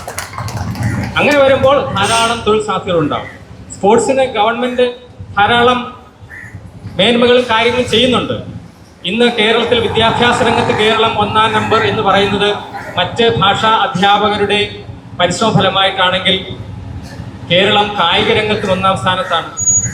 അതിൻ്റെ 100% ക്രെഡിറ്റ് തീർച്ചയായിട്ടും കായിക അധ്യാപകർക്കുള്ളതാണ്. ഇതെന്തെങ്കിലും അപജയം ആ കാര്യത്തിൽ സംഭവിച്ചിട്ടുണ്ടെങ്കിൽ അത് കായിക മേഖലയിലുള്ള അധ്യാപകർക്ക് ഗവൺമെൻറ് അനാകർഷകമാകുന്നത് കൊണ്ട് സംഭവിക്കുന്നതാണ്. വളരെ കാലിക പ്രസക്തമായ മുദ്രാവാക്യങ്ങളാണ് നിങ്ങൾ ഉയർത്തിയിരിക്കുന്നത്.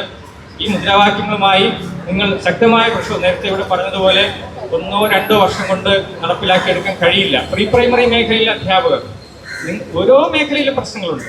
ആ മേഖലയിലെ അധ്യാപകരുടെ പ്രശ്നം അവർ വർഷങ്ങളായി സമരത്തിലാണ്. തീർച്ചയായിട്ടും അതൊരിക്കൽ നടക്കും. ഈ പറഞ്ഞതുപോലെ ലയനം വരികയാണെങ്കിൽ അതിൽ കായിക അധ്യാപകരുടെ കാര്യങ്ങൾ ശക്തമായി ഉന്നയിക്കുകയും അതിലൂടെ നമ്മുടെ അവകാശങ്ങൾ നേടിയെടുക്കാൻ ശ്രമിക്കുകയും ചെയ്യുന്നതിന് വേണ്ടി നിങ്ങൾ ഒരുമിച്ച് നിൽക്കുകയും ഈ പ്രവർത്തനങ്ങൾ തുറന്നുകൊണ്ട് പോവുകയും ചെയ്യണമെന്നുള്ളതാണ് AKSTUവിന് പറയാനുള്ളത്. ഈ ധർണാ സമരത്തിന് AKSTUവിൻ്റെ എല്ലാവിധ അഭിവാദ്യങ്ങളും അർപ്പിച്ചുകൊണ്ട് നിർത്തുന്നു. നന്ദി, നമസ്കാരം. ഈ സ്പോർട്സ് ഓർഗനൈസർ എന്ന തസ്തിക നമുക്ക് എല്ലാവർക്കും അറിയാം. നമുക്കുള്ള ആകപ്പാടെ ഉണ്ടായിരുന്ന ഒരു പ്രൊമോഷൻ തസ്തികയാണ്.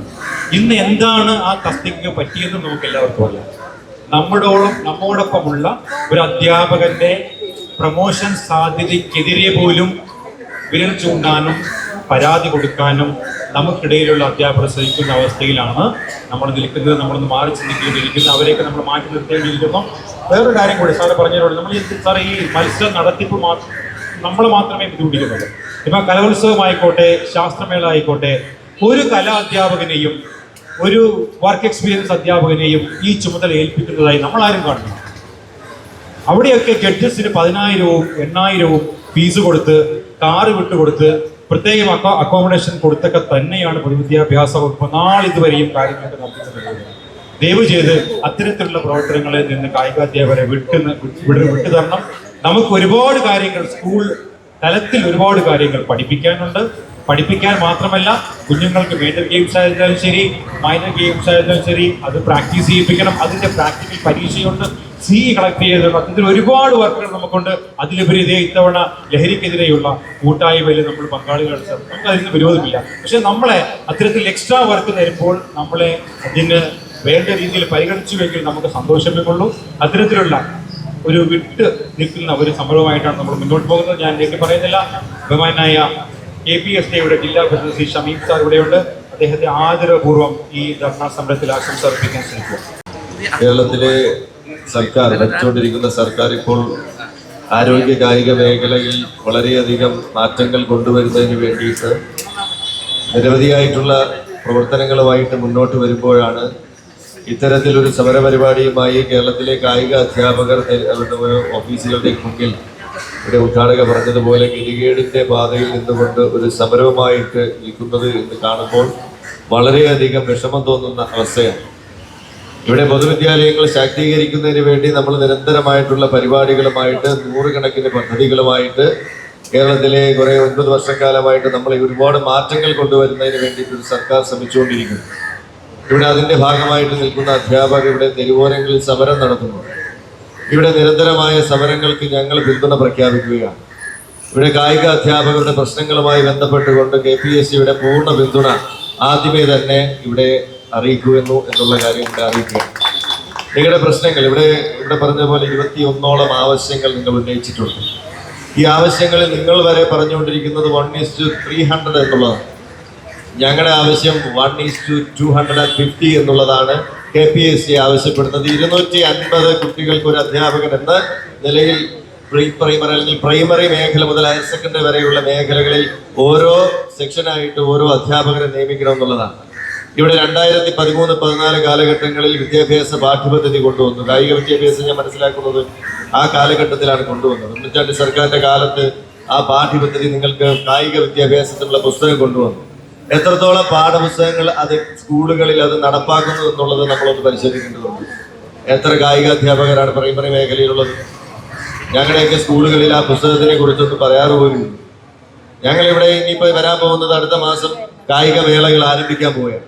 കായിക മേളകളുടെ പ്രവർത്തനങ്ങളുമായി മുന്നോട്ട് പോകാനായിട്ട് പോവുകയാണ്. ഗെയിംസ് അതിന്റെ പ്രവർത്തനങ്ങൾ ഇപ്പോൾ ഒരു ദിവസങ്ങളിൽ ഇനിയിപ്പോൾ അങ്ങോട്ട് കഴിഞ്ഞ ദിവസം മീറ്റിംഗ് തീരുമാനിച്ചതാ നമ്മളിപ്പോൾ ഇരിക്കുന്ന ഈ തിരുവനന്തപുരത്ത് കേരളത്തിലെ സംസ്ഥാന കായിക മേള നടത്താൻ പോകുന്നത് തിരുവനന്തപുരത്താണ്. ഇത് നടത്തേണ്ട ആൾക്കാരാണ് ഇവിടെ സമരം ചെയ്തുകൊണ്ടിരിക്കുന്നത്, അല്ലേ? നമ്മളാണ് ഇതൊക്കെ നടത്തേണ്ടത്.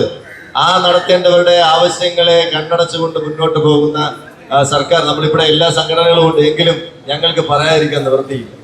ഇത് പറഞ്ഞ് ഞങ്ങൾ പറയേണ്ട വേദികളിൽ പറഞ്ഞല്ലേ പറ്റും. ഞങ്ങൾ ഇത് പറയേണ്ടതായിട്ടുണ്ട്. ഇവിടെ സുൽസാർ സൂചിപ്പിച്ചതുപോലെ ഇവിടെ ധർണ നടത്തിയതുകൊണ്ടൊക്കെ ഇത് നടക്കുമോ എന്നുള്ളത് സംശയമാണ്. തീർച്ചയായിട്ടും ഞങ്ങൾ നിങ്ങളോടൊപ്പമുണ്ട്. ഇനിയൊരു ഭരണമാറ്റം ഉണ്ടെങ്കിൽ കൂടി തന്നെ ഈ മേഖലയുടെ പ്രശ്നങ്ങൾ പരിഹരിക്കുന്ന സംസ്ഥാന കമ്മിറ്റി കൂടുമ്പോൾ കഴിഞ്ഞ സെക്രട്ടേറിയറ്റിൽ ഈ വിഷയങ്ങളുമായി ബന്ധപ്പെട്ട ചർച്ച വരികയുണ്ടായി.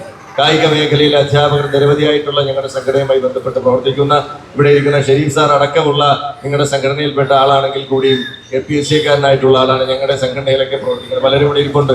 രതീഷ് സാർ അടക്കമുള്ള ആൾക്കാർ ഞങ്ങളുമായി ബന്ധപ്പെട്ടിരിക്കുന്ന ആൾക്കാരായിരുന്നു. അവരൊക്കെ ഈ വിഷയങ്ങൾ ഞങ്ങളുമായിട്ട് നിരന്തരം സംവദിക്കുന്നുണ്ട്.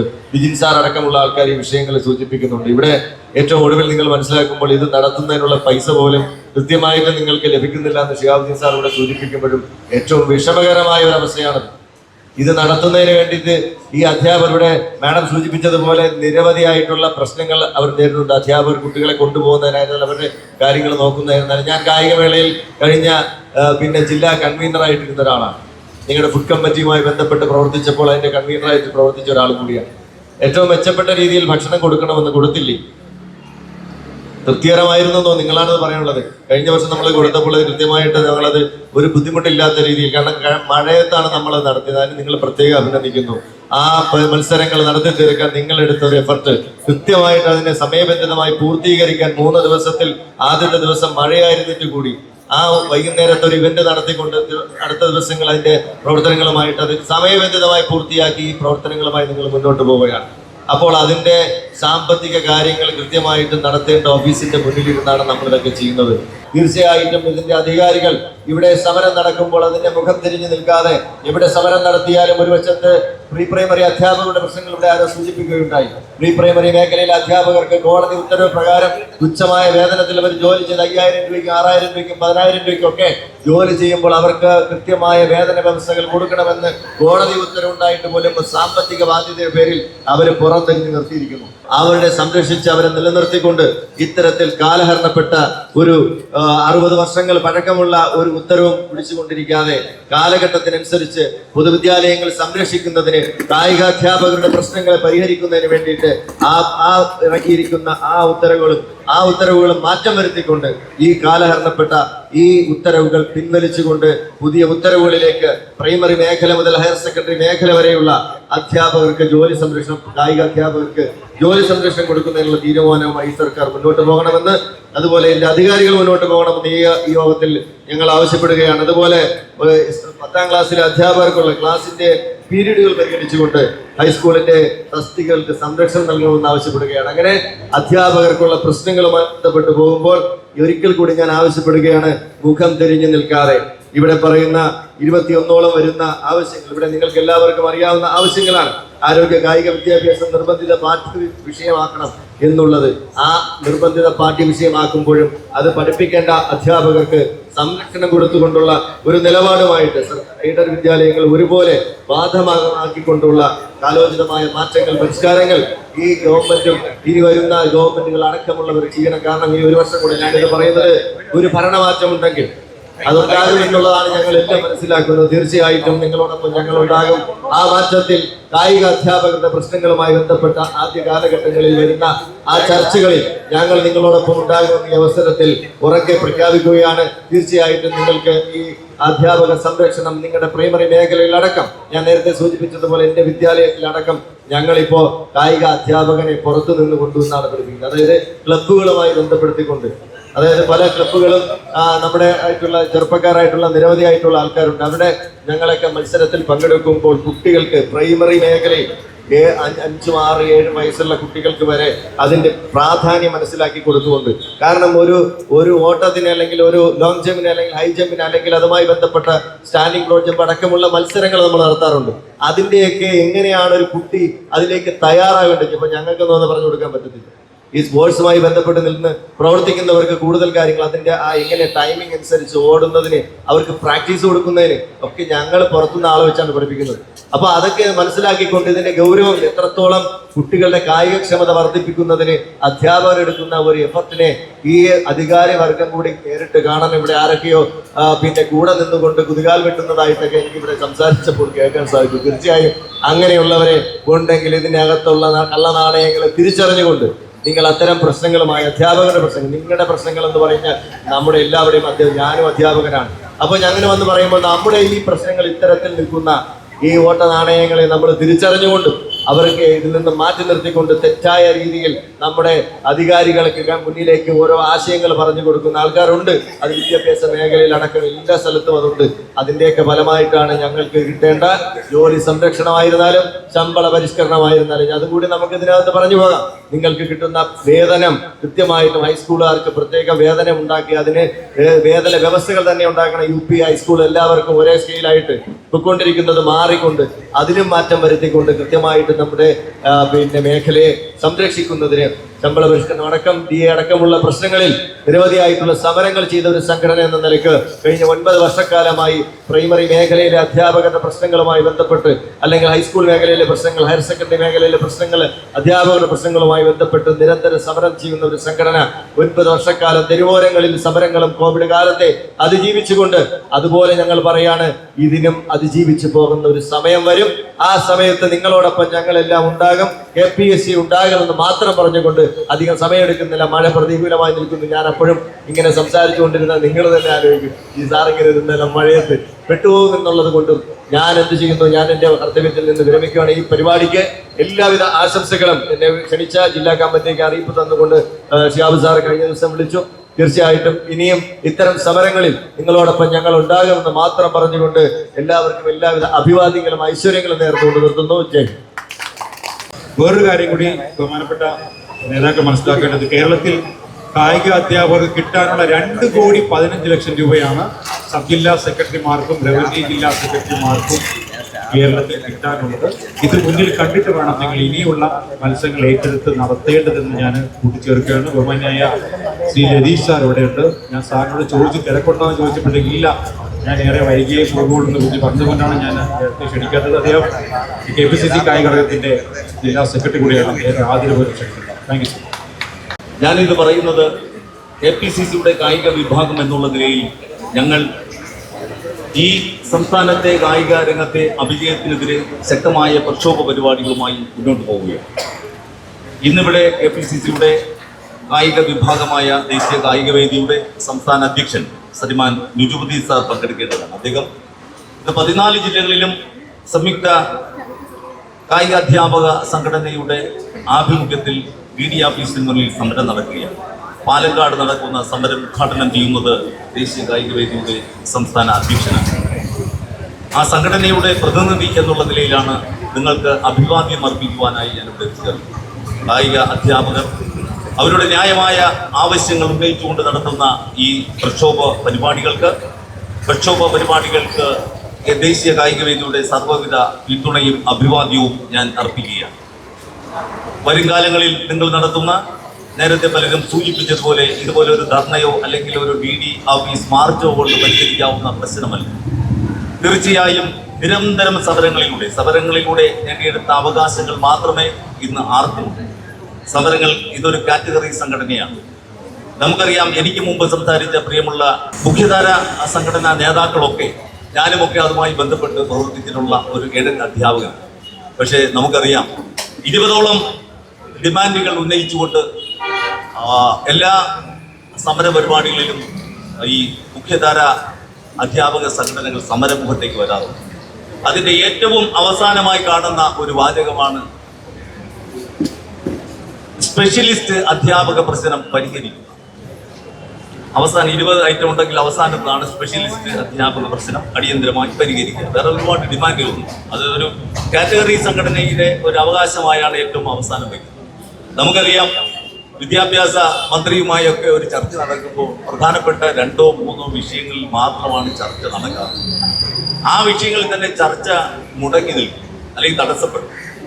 ഒരിക്കൽ പോലും പ്രിയമുള്ള കാറ്റഗറി സംഘടനയിൽപ്പെട്ട എൻ്റെ കായിക അധ്യാപകരോട് പറയാനുള്ളത്, എനിക്ക് മുമ്പ് അധ്യക്ഷൻ പറഞ്ഞതുപോലെ ആരാലും അവഗണിക്കപ്പെടുന്ന ഒരു വിഭാഗമാണ് നമ്മുടെ സ്പെഷ്യലിസ്റ്റ് അധ്യാപകർ. നമ്മുടെ ഈ രോദനം കേൾക്കാനൊന്നും മുഖ്യധാരാ സംഘടനകൾ തയ്യാറല്ല. പ്രിയമുള്ള നേതാക്കൾ ഈ വേദിയിൽ ഉള്ളതുകൊണ്ട് അല്ലെങ്കിൽ ഇവിടെ സന്നിഹിതരായതുകൊണ്ട് പറയുകയാണ്, ഇതൊക്കെ മാറ്റണം. നിങ്ങൾക്ക് വേണ്ടി കൊടി പിടിക്കാനും മുഖ്യധാരാ സംഘടനയ്ക്ക് വേണ്ടി കൊടി പിടിക്കാനും പോസ്റ്റർ ഒട്ടിക്കാനും അല്ലെങ്കിൽ മുദ്രാവാക്യം വിളിക്കാനും ഒക്കെ എൻ്റെ മുന്നിലിരിക്കുന്ന പ്രിയ കായിക അധ്യാപകരാണ് മുൻപന്തിയിൽ. ഒരു സ്കൂൾ എടുത്ത് നോക്കിയാൽ ഞാൻ പറയാതെ ഞാനൊരു എയ്ഡഡ് സ്കൂളിലെ അധ്യാപകൻ, റിട്ടയർ ആയ അധ്യാപകൻ എന്നുള്ളതിൽ എനിക്കറിയാം. ഒരു സ്കൂളിൻ്റെ എല്ലാ നടത്തിപ്പിലും പ്രധാന പങ്ക് വഹിക്കുന്നത് കായിക അധ്യാപകരാണ്. ഒരു സ്കൂളിൽ ഒരു ഫംഗ്ഷൻ നടന്നാൽ, ഒരു വിശിഷ്ട അതിഥി വന്നാൽ, ഒരു ഗസ്റ്റ് വന്നാൽ, അതുമായി ബന്ധപ്പെട്ട് ഒരു ഫോട്ടോഷൂട്ട് നടക്കുമ്പോൾ അല്ലെങ്കിൽ ഒരു ഫോട്ടോ, സാധാരണ നിലയിൽ ഒരു ഫോട്ടോ ഒരു കായിക അധ്യാപകനെയും ആ ഫോട്ടോയിൽ കാണാം. ഒരു വിശിഷ്ട അതിഥി വരുന്ന ഒരു ചടങ്ങിൽ ഉദ്ഘാടകനായി വരുന്ന അല്ലെങ്കിൽ സ്കൂൾ മന്ദിരത്തിന്റെ ഉദ്ഘാടനം അല്ലെങ്കിൽ വാർഷിക ഉദ്ഘാടനത്തിൽ വന്നാൽ ഒരു കായിക അധ്യാപകനെയും ഫോട്ടോ നമുക്ക് പിന്നീട് വാട്സാപ്പിലോ വേറെ ഒന്നിലും കാണാൻ കഴിയും. അവർ മാറി നിൽക്കുന്നതല്ല, അവർ കുട്ടികൾക്കിടയിലാണ്. മഴയായാലും വെയിലായാലും നനഞ്ഞും വെയിലുകൊണ്ടും കുട്ടികളുടെയിലാണ് അധ്യാപകർ. ഈ കായിക അധ്യാപകരെ മറന്നുകൊണ്ടാണ് നിർഭാഗ്യവശാൽ നമ്മുടെ ഭരണാധികാരികൾ മുന്നോട്ട് പോകുന്നത്. അവർ പറയുന്ന ആവശ്യങ്ങൾ, വർഷങ്ങളായി അവർ ഉന്നയിക്കുന്ന ആവശ്യങ്ങൾ ന്യായമാണ്. 14,000-ഓളം, നേരത്തെ അധ്യക്ഷൻ സൂചിപ്പിച്ചതുപോലെ 14,000-ഓളം അല്ലെങ്കിൽ 14,000-ത്തിലധികം വിദ്യാലയങ്ങൾ ഗവൺമെന്റ് എയ്ഡഡ് മേഖലയിലുണ്ട്. അതിൽ കേവലം 1,600, വെറും 1,600 അധ്യാപകരാണ്. ഈ 1,600 അധ്യാപകരെ കൊണ്ട് ഈ 14,000 വിദ്യാലയങ്ങളിൽ എങ്ങനെയാണ് ഈ പാഠപുസ്തകം അല്ലെങ്കിൽ ഈ കല അല്ലെങ്കിൽ കായിക ആരോഗ്യ വിദ്യാഭ്യാസം പഠിപ്പിക്കാൻ കഴിയും? ഇത് ഏതെങ്കിലും വിധത്തിൽ ചിന്തിക്കാൻ കഴിയുന്നവർക്ക് അംഗീകരിക്കാൻ കഴിയുന്നത്. അതുകൊണ്ട് തീർച്ചയായും പ്രിയമുള്ള കായിക അധ്യാപകർ ഉന്നയിക്കുന്ന ആവശ്യം ന്യായമാണ്. ഈ ന്യായം, ഈ അവകാശ സമരത്തിനൊപ്പം ദേശീയ കായിക വേദിയിൽ നിങ്ങൾക്കൊപ്പം ഉണ്ടാകും.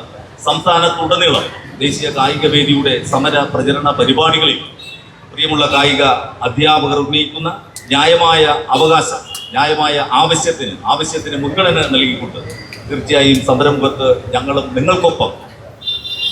നിങ്ങൾ യഥാർത്ഥത്തിൽ നിങ്ങളുടെ ജോലി സ്ഥിരത മാത്രമല്ല, നിങ്ങൾ ഉന്നയിക്കുന്ന 21-20ഓളം ആവശ്യങ്ങളുണ്ട്. ഇത് ഒരു പൊതുസമൂഹത്തിന്റെ അല്ലെങ്കിൽ വിദ്യാഭ്യാസ മേഖലയിലെ കായിക രംഗത്തെ ഒരുപാട് പ്രശ്നങ്ങളാണ് നിങ്ങൾ ഉന്നയിക്കുന്നത്. നിങ്ങളുടെ ഒരു അനുഭവം ഞാൻ പറയാം. UP-യിൽ അധ്യാപകൻ UP-യിൽ പ്രവർത്തിക്കുന്നു, ഹൈസ്കൂളിൽ മറ്റൊരു അധ്യാപകൻ പ്രവർത്തിക്കുന്നു. പക്ഷേ നമുക്കറിയാം ഇതിൻ്റെ വേതനം അല്ലെങ്കിൽ സ്കെയിൽ ഒന്നാണ്. അതൊരു വിവേചനമാണ്. ഒരു സ്ഥലത്തും നമുക്ക് കാണാൻ കഴിയാത്ത ഒരു വിവേചനമാണ് UP-യിൽ വർക്ക് ചെയ്യുന്ന അധ്യാപകന്റെ അതേ സ്കെയിലിൽ ഹൈസ്കൂളിൽ വർക്ക് ചെയ്യും. എന്തൊരു വിവേചനമാണ്! ഒരു സ്ഥലത്ത് തന്നെ 2 ന്യായം, ഒരു മേഖലയിൽ 2 ന്യായം നടപ്പിലാക്കും. പിന്നെ മറ്റൊന്നാണ് ഹയർ സെക്കൻഡറിയിൽ പ്രത്യേകമായ കായിക അധ്യാപകൻ. ഹൈസ്കൂളും ഹയർ സെക്കൻഡറിയും കൂടി ഉള്ള സ്ഥലത്ത് കായിക അധ്യാപകൻ, ഹൈസ്കൂളിലെ അധ്യാപകൻ UP-യിലെ സാലറി വാങ്ങിക്കൊണ്ട് ഹയർ സെക്കൻഡറിയിൽ കൂടി ജോലി നോക്കേണ്ട ഒരു അവസ്ഥ. ഇത് മാറിയേ പറ്റും. തീർച്ചയായും നിങ്ങൾ ഉന്നയിക്കുന്ന ആവശ്യം അംഗീകരിക്കപ്പെടേണ്ടതുണ്ട്. അതിന് ഒരുപക്ഷെ എനിക്ക് മുന്നേ സംസാരിച്ച പലരും പറയും പോലെ ഇത് പിന്മാറേണ്ട സമരമല്ല, ഇത് മുന്നോട്ട് പോകണം. തിരുവനന്തപുരത്ത് വെച്ചാണ് സംസ്ഥാന കായിക മേള നടക്കുന്നത്. തീർച്ചയായും തിരുവനന്തപുരത്ത് അതിശക്തമായ പ്രക്ഷോഭ പരിപാടികൾ വരും ദിവസങ്ങളിൽ സംയുക്ത കായിക അധ്യാപക സംഘടനയുടെ പേരിൽ രൂപപ്പെടേണ്ടതുണ്ട്. ഈ സമരം ഇവിടെ കൊണ്ട് അവസാനിപ്പിക്കേണ്ട. തീർച്ചയായും നിങ്ങൾ നടത്തുന്ന സമരത്തിന് ദേശീയ കായിക വേദിയുടെ സർവ്വവിധ പിന്തുണയും സംസ്ഥാന കമ്മിറ്റി പ്രസിഡന്റിന്റെ അനുവാദത്തോടു കൂടി ഞാൻ പ്രഖ്യാപിക്കുന്നു. എല്ലാവിധ അഭിവാദ്യങ്ങളും നേരുന്നു. ഞാൻ ബഹുമാനായ സംസ്ഥാന പ്രസിഡന്റുമായി സംസാരിച്ചിരുന്നു. അദ്ദേഹമാണ് ലതീഷ് സാറിനെ, അദ്ദേഹം ഇല്ലാത്ത സാഹചര്യത്തിലാണ് ലതീഷ് സാറിനെ ഈ മീറ്റിങ്ങിലേക്ക് അയച്ചത്. അവിടെ നിന്ന് അടുത്തതായിട്ട് നമ്മോടൊപ്പം ഈ ദീർഘനേരമായി കാത്തിരിക്കുന്ന നമ്മുടെ കായികാധ്യാപകനും NTUവിൻ്റെ ജില്ലാ പ്രസിഡന്റ് കൂടിയുമായ ശ്രീ അഖിലേഷ് സാറിനെ രണ്ട് വാക്ക് സംസാരിക്കാൻ ശ്രമിക്കുന്നു. ഇതുമായി ബന്ധപ്പെട്ട് അടുത്തുണ്ടായ ഒരു സംഭവവികാസം നമ്മുടെ കായികാധ്യാപക സംഘടനയുടെ പ്രതിനിധികളായിട്ടുള്ള ഷിഹാബ് സാറും അതേപോലെ തന്നെ നമ്മുടെ സജാദ് സാറും ഒക്കെ ചേർന്ന് എല്ലാ അധ്യാപക സംഘടനകൾക്കും ഒരു നിവേദനം നൽകി. ദേശീയ അധ്യാപക പരിഷത്തിനും അതനുസരിച്ചിട്ടൊരു നിവേദനം നൽകിയിരുന്നു. അതിൻ്റെ ഭാഗമായിട്ട് ആ നിവേദനവുമായി പൊതുവിദ്യാഭ്യാസ സെക്രട്ടറി ശ്രീമതി വാസുകി മാഡത്തെ കാണാനൊരു അവസരം ഉണ്ടായി. പിന്നെ അതിനെ തുടർന്നുണ്ടായ വോയിസ് നമ്മുടെ എല്ലാ ഗ്രൂപ്പിലും നിങ്ങൾക്ക് ഷെയർ ചെയ്തു. വാസുകി മാഡം പറഞ്ഞത് എന്താണ് എന്നുള്ളത് അവർ വളരെ പോസിറ്റീവായിട്ടാണ് നമ്മുടെ ഈ വിഷയങ്ങളെ അഭിമുഖീകരിച്ചിട്ടുള്ളത്. അത് ഈ റേഷ്യോ കുറയ്ക്കുന്ന കാര്യത്തിൽ മാത്രമല്ല, ബാക്കി മറ്റു കാര്യങ്ങളിൽ ഉൾപ്പെടെ വളരെ പോസിറ്റീവായിട്ട് അവരിതിൽ കണ്ടു. കാരണം മാഡം നേരിട്ട് പറഞ്ഞത്, അവർ പറഞ്ഞത് എല്ലാ ക്ലാസ്സിനും ഓരോ പീരീഡും ഈ ലഹരിയൊക്കെ വല്ലാതെ അതിക്രമിച്ച് കലാലയങ്ങളിൽ നമ്മുടെ പുതിയ തലമുറയെ മുച്ചൂടും നശിപ്പിക്കുന്ന ഈ കാലഘട്ടത്തിൽ, അങ്ങനെയാണ് പറഞ്ഞത്, ലഹരിയുടെ കാലഘട്ടത്തിൽ കുട്ടികളെ കായികപരമായ ലഹരിയിലേക്ക്, ആരോഗ്യത്തിൻ്റെ പ്രാധാന്യം പറഞ്ഞ് മനസ്സിലാക്കുന്ന ലഹരിയിലേക്ക് മാറ്റണം. അതിന് ഒരു ദിവസം എല്ലാ ക്ലാസ്സിലും ഒരു പീരീഡ് വെച്ച് ഉണ്ടാക്കണം. അതാണ് എൻ്റെ അഭിപ്രായം എന്നാണ് അവർ പറഞ്ഞത്. തുടർന്ന് അവരതിൻ്റെ നോട്ട് തയ്യാറാക്കി മുകളിലേക്ക് അയച്ചു.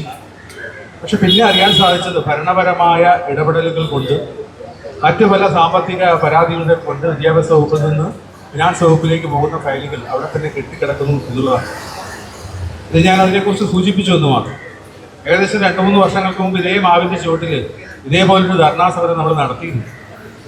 കാര്യമായ ഫലം കണ്ടില്ല. 2019 നേരത്തെ സംസ്ഥാന സൂചിപ്പിച്ചതുപോലെ സമരപരിപാടികളുമായി മേളകൾ ബഹിഷ്കരിച്ചുകൊണ്ട് നമ്മൾ സെക്രട്ടേറിയറ്റ് നിലയിൽ വലിയ സമര കോലാഹലങ്ങൾ കേരളത്തിലമ്പാടും നടത്തി. പക്ഷേ വലിയ പ്രതിഫലനങ്ങൾ ഉണ്ടായില്ല. ഏതാണ്ട് ഇതുവരെ എത്തിയിട്ട് അകത്തേക്ക് ഇറക്കാൻ കഴിയാത്ത വിധത്തിൽ പല തീരുമാനങ്ങളും അട്ടിമറിക്കപ്പെട്ടു എന്നുള്ളത് നമ്മൾ മനസ്സിലാക്കുക. അതുകൊണ്ട് ഇന്ന് എല്ലാ കാര്യങ്ങളും ഒറ്റയടിക്ക് പരിഹരിക്കപ്പെടും എന്ന് നമ്മൾ പ്രതീക്ഷിക്കുന്നില്ല. എന്നാലും ഏറെക്കുറെ ഇത് പരിഹരിക്കാൻ പറ്റുന്നതായ എല്ലാ ഗവൺമെൻറ്റുകൾക്കും, മാറി മാറി ഈ കേരളത്തിൽ അധികാരത്തിൽ വന്ന എല്ലാ ഗവൺമെൻറ്റുകൾക്കും വളരെ നിഷ്പ്രയാസം പരിഹരിക്കാവുന്ന നിരവധി കാര്യങ്ങൾ ഇതിലുണ്ട്. ഇതിൽ ഒന്നാമത്തെ ഏറ്റവും പ്രധാനപ്പെട്ട കാര്യം നമ്മൾ മനസ്സിലാക്കേണ്ടത് 1958 ഇത് നടപ്പിലാക്കുന്ന സമയത്തുണ്ടായ ഒരു പോരായ്മ അത് ഇന്നും നിലനിൽക്കുന്നതെന്നാണ്. നേരത്തെ ഇവിടെ സൂചിപ്പിച്ച ആദരണീയായ ഉദ്ഘാടക പോലും പറഞ്ഞു അവരുടെ കാലഘട്ടത്തിൽ ഡ്രില്ലുണ്ടായിരുന്നു. ഇത് നമ്മളാരും ഡ്രില്ല് പഠിച്ചിട്ടല്ല ഇവിടെ വന്ന് ഈ കായിക അധ്യാപകരായിട്ട് ഇരിക്കുന്നത്. ഇത് എന്തിനാണ് നടപ്പിലാക്കിയതെന്ന് ഇന്നത്തെ പൊതു അധ്യാപകർക്കും അറിയില്ല, വിദ്യാഭ്യാസ വകുപ്പിനും അറിയില്ല, മന്ത്രിക്കും അറിയില്ല. എന്തിനാണ് ഡ്രില്ല് നടപ്പിലാക്കിയത്? രാജ്യം സ്വാതന്ത്ര്യം കിട്ടിയപ്പോൾ നാഷണൽ ഇന്റഗ്രേഷന്റെ ഭാഗമായി കുട്ടികളെ അച്ചടക്കത്തോടുകൂടിയും അവരെ ഒരുമിച്ച് ചേർക്കാൻ വേണ്ടി പട്ടാളത്തിലുള്ളവർക്ക് പരിശീലനം കൊടുത്തുകൊണ്ട് സ്കൂളുകളിലേക്ക് നിയമിച്ചു. അതിനാണ് drill, March past, Ghati, ലേസിൻ, dumbbells ഇതൊക്കെ സ്കൂളുകളിൽ വന്നത്. അതൊക്കെ എന്നേ ബാക്കി സംസ്ഥാനങ്ങളിൽ എടുത്ത് ദൂരെ കളഞ്ഞു. അവിടങ്ങളിലൊക്കെ LPയിലും നമ്മളിവിടെ നിന്ന് ഈ വലിയ വാചകം പറയുന്ന ആൾക്കാരുണ്ട്. ഈ പാഠശാല കളിക്കട കഴിഞ്ഞ് തമിഴ്നാട്ടിലോട്ട് വന്ന് പോയിട്ട് അവിടുത്തെ വിദ്യാഭ്യാസ വകുപ്പിലെ ഒരു ഉദ്യോഗസ്ഥനോട് കായിക അധ്യാപകരോട് ചോദിക്കാൻ പറയും അവിടെയൊക്കെ എങ്ങനെയാണ് നടപ്പിലാക്കുന്നത്? LPയിൽ അധ്യാപകരില്ലേ, UPയിലില്ലേ, ഹൈസ്കൂളിലില്ലേ, ഹയർ സെക്കൻഡറിയിലില്ലേ, വിദ്യാഭ്യാസ യോഗ്യത അനുസരിച്ച് അവിടെ എല്ലാ അധ്യാപകരുണ്ട്. അതനുസരിച്ചിട്ടുള്ള സ്കെയിലുകൾ നടപ്പിലാക്കിയിട്ടുണ്ട്. മഞ്ചേശ്വരം കഴിഞ്ഞ് കാസർഗോഡ് കഴിഞ്ഞ് അങ്ങോട്ട് പോയാൽ കർണാടകത്തിൽ നടപ്പിലാക്കിയിട്ടുണ്ട്. ഞാൻ ഈ അടുത്ത കാലത്ത് കാശ്മീരിൽ പോയിരുന്നു, അവിടെ സന്ദർശിക്കാൻ വേണ്ടി. അപകടം ഈ പ്രശ്നമൊക്കെ നടക്കുന്നതിന് മുമ്പ്. അതിനുശേഷം ശ്രീനഗറിൽ നിന്ന് ബെൻഹാൾ വരെ ട്രെയിൻ ഓടിയതുകൊണ്ട് ഒരു താല്പര്യമായിരുന്നു അവിടെ നിന്ന് ട്രെയിനിൽ കയറി വന്നു. അപ്പോൾ ആ ട്രെയിനിൽ അവധി ദിവസം ആയതുകൊണ്ട് നിറയെ വിദ്യാർത്ഥികളായിരുന്നു. അവിടെയുള്ള കാശ്മീരിലെ വിവിധങ്ങളായിട്ടുള്ള ക്ലാസ്സുകളിൽ പഠിക്കുന്ന വിദ്യാർത്ഥികൾ. കുറേ വിദ്യാർത്ഥികളോട് സംസാരിക്കാനുള്ള അവസരം കിട്ടി. അപ്പോൾ അവിടെ നടക്കുന്ന വിദ്യാഭ്യാസ പരിഷ്കാരത്തെക്കുറിച്ച് നാഷണൽ എഡ്യൂക്കേഷൻ പോളിസി 3 വർഷം മുമ്പേ നടപ്പിലാക്കിയ സംസ്ഥാനമാണ് ജമ്മു കാശ്മീർ. അപ്പോൾ അതിന് വന്ന സമയത്ത് ക്രിക്കറ്റ് ബാറ്റും പിടിച്ചുകൊണ്ട് ഒരു +2 വിദ്യാർത്ഥി നിന്നുകൊണ്ട് അവനോട് സംസാരിച്ചു, നവാസ് എന്ന് പറഞ്ഞു. അവരോട് ഞാൻ ചോദിച്ചു എവിടേക്ക്. അപ്പോൾ ഈ ക്രിക്കറ്റ് ബാറ്റിൻ്റെ ഏറ്റവും കൂടുതൽ ഫാക്ടറികൾ ഉണ്ടാക്കുന്നത് ഈ ജമ്മു കാശ്മീരിലാണ്. അപ്പോൾ അവിടെ ഫാക്ടറിയിൽ ഇതിൻ്റെ വെയിറ്റ് കുറയ്ക്കാൻ വേണ്ടി അവൻ പോവുകയാണ്. അവൻ ചോദിച്ചു +2 പഠിക്കുന്ന അവൻ ടീമിലുള്ളതുകൊണ്ടാണ്. അല്ല, അവൻ 16 സബ്ജക്റ്റുകൾ, കോർ സബ്ജക്റ്റുകൾ നാഷണൽ എഡ്യൂക്കേഷൻ പോളിസിയുടെ ഭാഗമായിട്ട് ഹയർ സെക്കൻഡറിയിൽ പഠിക്കണം. അതിൽ അവൻ തിരഞ്ഞെടുക്കുന്നത് ഫിസിക്കൽ എഡ്യൂക്കേഷനാണ്. 2 ഐറ്റം അവൻ സ്പെഷ്യലൈസേഷൻ ചെയ്യണം. അവർ ഏറ്റവും ഇഷ്ടമുള്ള വിഷയം ക്രിക്കറ്റ് ആയതുകൊണ്ട് ഒന്ന് അവൻ ക്രിക്കറ്റ് ചൂസ് ചെയ്തു. രണ്ടാമത്തത് തമിഴ്നാട്ടിലെ ചിലമ്പം എന്ന് പറഞ്ഞിട്ടുള്ളതാണ് അവൻ സെലക്ട് ചെയ്തവൻ. തമിഴ്നാട്ടിൽ വന്ന കഥയൊക്കെ പറഞ്ഞു. അപ്പോൾ ഞാൻ ചോദിച്ചത് ഫിസിക്കൽ എഡ്യൂക്കേഷൻ ഈ പറഞ്ഞ ഹയർ സെക്കൻഡറിയുടെ ഭാഗമായിട്ട് ഒരു വിഷയമായി അവൻ പഠിക്കണം. 16 ജേർണലിസം അങ്ങനെ ഒരു വിഷയമാണ്. അതുപോലെ 16 വിഷയങ്ങളുടെ ഭാഗമായി ആ ഫിസിക്കൽ എഡ്യൂക്കേഷൻ പഠിക്കുന്നത്. ഇത് കഴിഞ്ഞാൽ ഫിസിക്കൽ എഡ്യൂക്കേഷൻ പോകാനാണ് താല്പര്യം. അപ്പോൾ ഞാൻ ചോദിച്ചു സ്കൂളുകളിലെ ഫിസിക്കൽ എഡ്യൂക്കേഷൻ്റെ അവസ്ഥ. അവൻ ഇതേ പറഞ്ഞു, UP-യിൽ വേറെയുണ്ട്, ഹൈസ്കൂളിൽ വേറെയുണ്ട്, ഹയർ സെക്കൻഡറിയിൽ മാസ്റ്റർ ഓഫ് ഫിസിക്കൽ എഡ്യൂക്കേഷൻ കഴിഞ്ഞ അധ്യാപകരാണ് അവരെ പഠിപ്പിക്കുന്നത്, അവർ പോർഷൻ കവർ ചെയ്യുന്നത്. ബാക്കി എല്ലാ സംസ്ഥാനങ്ങളിലും നിങ്ങൾ കർണാടകത്തിൽ തൊട്ടടുത്തല്ലേ എന്ന് വിളിച്ചു ചോദിച്ചാൽ ഇവിടുത്തെ അധ്യാപക സംഘടനാ നേതാക്കന്മാർക്കും വിദ്യാഭ്യാസ വിചക്ഷണന്മാർക്കും ഇവിടുത്തെ രാഷ്ട്രീയ നേതാക്കന്മാർക്കൊക്കെ മനസ്സിലാവുമല്ലോ. കർണാടകത്തിൽ ഡിവിഷണൽ ഫിസിക്കൽ എഡ്യൂക്കേഷൻ ഓഫീസറുണ്ട്, ബ്ലോക്ക് ഫിസിക്കൽ എഡ്യൂക്കേഷൻ ഓഫീസറുണ്ട്, ഡിസ്ട്രിക്ട് ഫിസിക്കൽ എഡ്യൂക്കേഷൻ ഓഫീസറുണ്ട്. അതെല്ലാം കായിക അധ്യാപക പ്രൊമോഷനാണ്. അപ്പോൾ അവിടെയൊക്കെ എല്ലാം നടപ്പിലായ സാധനം എന്തുകൊണ്ട് കേരളത്തിൽ മാത്രം നമ്മൾ ഈ വിദ്യാഭ്യാസത്തിൽ BPEഡും MBEഡും MPhilഉം PhD ഒക്കെ എടുത്തിട്ട് നടപ്പിലാക്കാതെ നിൽക്കുന്നതെന്ന് ചോദിച്ചാൽ 1958 നടപ്പിലാക്കിയ ഈ പറഞ്ഞ നിയമം കാലാനുസൃതമായി പരിഷ്കരിക്കാൻ നാളിതുവരെ കടന്നു വന്ന ഒരു ഗവൺമെന്റുകളും തയ്യാറാകാത്തതിന്റെ പരിണിത ഫലമാണ് നാം ഇന്ന് അനുഭവിക്കുന്ന ഈ ഏറ്റവും വലിയ വിഷമകരമായ അവസ്ഥ. അപ്പോൾ അതുകൊണ്ട് ആദ്യം അത് മാറ്റപ്പെടണം. മാറ്റിയിട്ട് നേരത്തെ പറഞ്ഞതുപോലെ മറ്റു സംസ്ഥാനങ്ങളിൽ നമ്മൾ നമ്പർ 1 ആണല്ലോ. പക്ഷെ ഇപ്പോൾ വന്നപ്പോൾ 6-ാമതോ 7-ാമതാണെന്ന് ഗവൺമെന്റ് കണക്ക്. കോട്ടയ്ക്ക് നമ്പർ 1 ആണെന്ന് കരുതി ബാക്കിയുള്ള സ്ഥലങ്ങളിൽ എങ്ങനെയാണ് നടപ്പിലാക്കുന്നത് നോക്കി നല്ലതാണെങ്കിൽ ഇവിടെ നടപ്പിലാക്കുക. അത് നടപ്പിലാക്കുന്നതിനെ കുറിച്ച് മാത്രമേ നമ്മൾ ഈ ഒരു അവസരത്തിൽ പറയുന്നുള്ളൂ. അതുകൊണ്ട് കായിക മേഖലയിലെ മറ്റു പ്രശ്നങ്ങൾ എല്ലാവരും സൂചിപ്പിച്ചുകൊണ്ട് ഞാൻ അതിലേക്ക് കടക്കുന്നില്ല. ഇത് പൊതുവായ ഒരു കാര്യത്തിന് വേണ്ടിയിട്ട് നിലനിൽപ്പിന്റെ ആവശ്യമാണ് എന്ന് മനസ്സിലാക്കിക്കൊണ്ട് ഒരുമിച്ച് നിൽക്കാം എന്ന് മാത്രം പറഞ്ഞുകൊണ്ട് ദേശീയ അധ്യാപക പരിഷത്തിന്റെ ഭാഗത്തു നിന്ന് ഈ ഒരു കാര്യത്തിന് വേണ്ടി ചെയ്യാവുന്നതിന്റെ ഏതൊക്കെ വരെ ചെയ്യാനും അതിനുള്ള എല്ലാവിധ സഹകരണങ്ങളും വാഗ്ദാനം ചെയ്തുകൊണ്ട് നിർത്തുന്നു. നന്ദി, നമസ്കാരം. വരുന്ന 26-ന് സംസ്ഥാന തലത്തിൽ ഒരു സെക്രട്ടേറിയറ്റ് ധർണ നമ്മൾ നടത്തുന്നുണ്ട്. അതിലേക്കും നിങ്ങളുടെയൊക്കെ ശ്രദ്ധ ക്ഷണിക്കുകയാണ്. കഴിഞ്ഞ വർഷം നമ്മുടെ സംയുക്ത കായികാധ്യാപക സംഘടന ബഹുമാനപ്പെട്ട വിദ്യാഭ്യാസ ഡയറക്ടർക്ക് ഒരു റിക്വസ്റ്റ് കൊടുത്തിരുന്നു. ഒരു പ്രൊമോഷൻ തസ്തികയായിട്ട് സ്പോർട്സ് ഓർഗനൈസർ എല്ലാ ജില്ലയിലും നിയമിക്കണമെന്ന് പറഞ്ഞപ്പോൾ നിങ്ങൾക്കറിയാം അതിനെ സൂപ്പർ ന്യൂമർ തസ്തികയായിട്ട് ഇപ്പോൾ 2 ജില്ല ക്ലബ് ചെയ്തുകൊണ്ട് അന്താരാഷ്ട്ര താരങ്ങൾ അവിടെ ഇരിക്കുന്നുണ്ട്. നമുക്കതിന് വിരോധമൊന്നുമില്ല. പക്ഷെ ഒരു സ്പോർട്സ് ഓർഗനൈസർ ആകാൻ കൃത്യമായി മാനദണ്ഡങ്ങൾ KER-ൽ പറയുമ്പോൾ അതൊക്കെ കാറ്റിൽ പറത്തിക്കൊണ്ടാണ് ഒരു പോസ്റ്റ് ഗവൺമെന്റ് ക്രിയേറ്റ് ചെയ്തതിലുള്ള വിഷമവും നമ്മുടെ ഒരു പ്രൊമോഷൻ പോസ്റ്റ് അസ്തമിച്ചതിലുള്ള വിയോജിപ്പും ഞാൻ ഈ ധർണയിൽ രേഖപ്പെടുത്തുന്നു. ഇവിടെ ഇത്രയും നേരം ഈ മഴയത്തും സ്വാഗതം നമ്മളെയൊക്കെ ശ്രമിച്ച് ഇവിടെ ഇരുന്ന നിങ്ങൾ ഉള്ളത് തന്നെ ഒരു മാറ്റത്തിൻ്റെ ആദ്യ പടിയെന്ന് ഞാൻ വിശ്വസിക്കുന്നു. ആത്മാർത്ഥമായി സംയുക്ത കായിക അധ്യാപക സംഘടനയുടെ പേരിലുള്ള നന്ദി അറിയിക്കുന്നു. ഔപചാരികമായി ഈ ധർണയ്ക്കെത്തിയ എല്ലാവർക്കും നന്ദി പറയുന്നതിനായി ബഹുമാനായ സംസ്ഥാന കൗൺസിൽ അംഗം ശ്രീ ഷഹീദ് സാർ സ്വാഗതം ക്ഷണിക്കുന്നു. ഞാൻ അധികം ദീർഘിപ്പിക്കുന്നില്ല. സംയുക്ത കായിക അധ്യാപക സംഘടന നേതൃത്വത്തിൽ ഇന്നിവിടെ നടക്കുന്ന ധർണാ സമരത്തിനെത്തിയ എല്ലാ സമരഭടന്മാർക്കും നന്ദി അറിയിക്കുകയാണ്. ഒരു കാര്യം കൂടി എല്ലാവരും ഓർമ്മിപ്പിക്കട്ടെ. ഈ ധർണാ സമരം ഇന്നിവിടെ അവസാനിച്ചു കഴിഞ്ഞാൽ കായിക അധ്യാപക സംഘടനയുടെ എല്ലാ സമരഭടന്മാരും ഇനിയുള്ള കാലം മുതൽ സമര രംഗത്ത് തന്നെ ഉണ്ടാകും. ആരും തന്നെ സബ് ജില്ലാ സെക്രട്ടറിയോ ജില്ലാ സെക്രട്ടറി സ്ഥാനം ഏറ്റെടുക്കാതെ കായിക അധ്യാപകരുടെ ആത്മാഭിമാനം ഏറ്റെടുത്തുകൊണ്ട് അവർക്ക് വേണ്ടി ഒറ്റക്കെട്ടായി പൊരുതുവാൻ കായിക അധ്യാപക സംഘടനയിലെ എല്ലാ സമരഭടന്മാരും സമരരംഗത്ത് ഉണ്ടാകുമെന്നും ഇനിയിപ്പോൾ നമുക്ക് അനുകൂലമായിട്ടുള്ള ഒരു തീരുമാനം ഉണ്ടാകുന്നവരെ നമ്മൾ അതിൽ നിന്ന് പിന്മാറില്ല എന്ന് ഒറ്റക്കെട്ടായി പ്രതിജ്ഞ എടുത്തുകൊണ്ടും ഈ സമരമേളയ്ക്ക് ഈ ഒരു കായിക അധ്യാപക സമരത്തിലെത്തിയ എല്ലാ അധ്യാപകർക്കും ഈ വേദിയിലുണ്ടായിരുന്ന എല്ലാ നേതാക്കൾക്കും ഒറ്റ വാക്കിൽ നന്ദി പറഞ്ഞുകൊണ്ട് ഞാൻ എൻ്റെ വാക്കുകൾ ഉപസംഹരിക്കുന്നു. നന്ദി, നമസ്കാരം, ജയ് ഹിന്ദ്.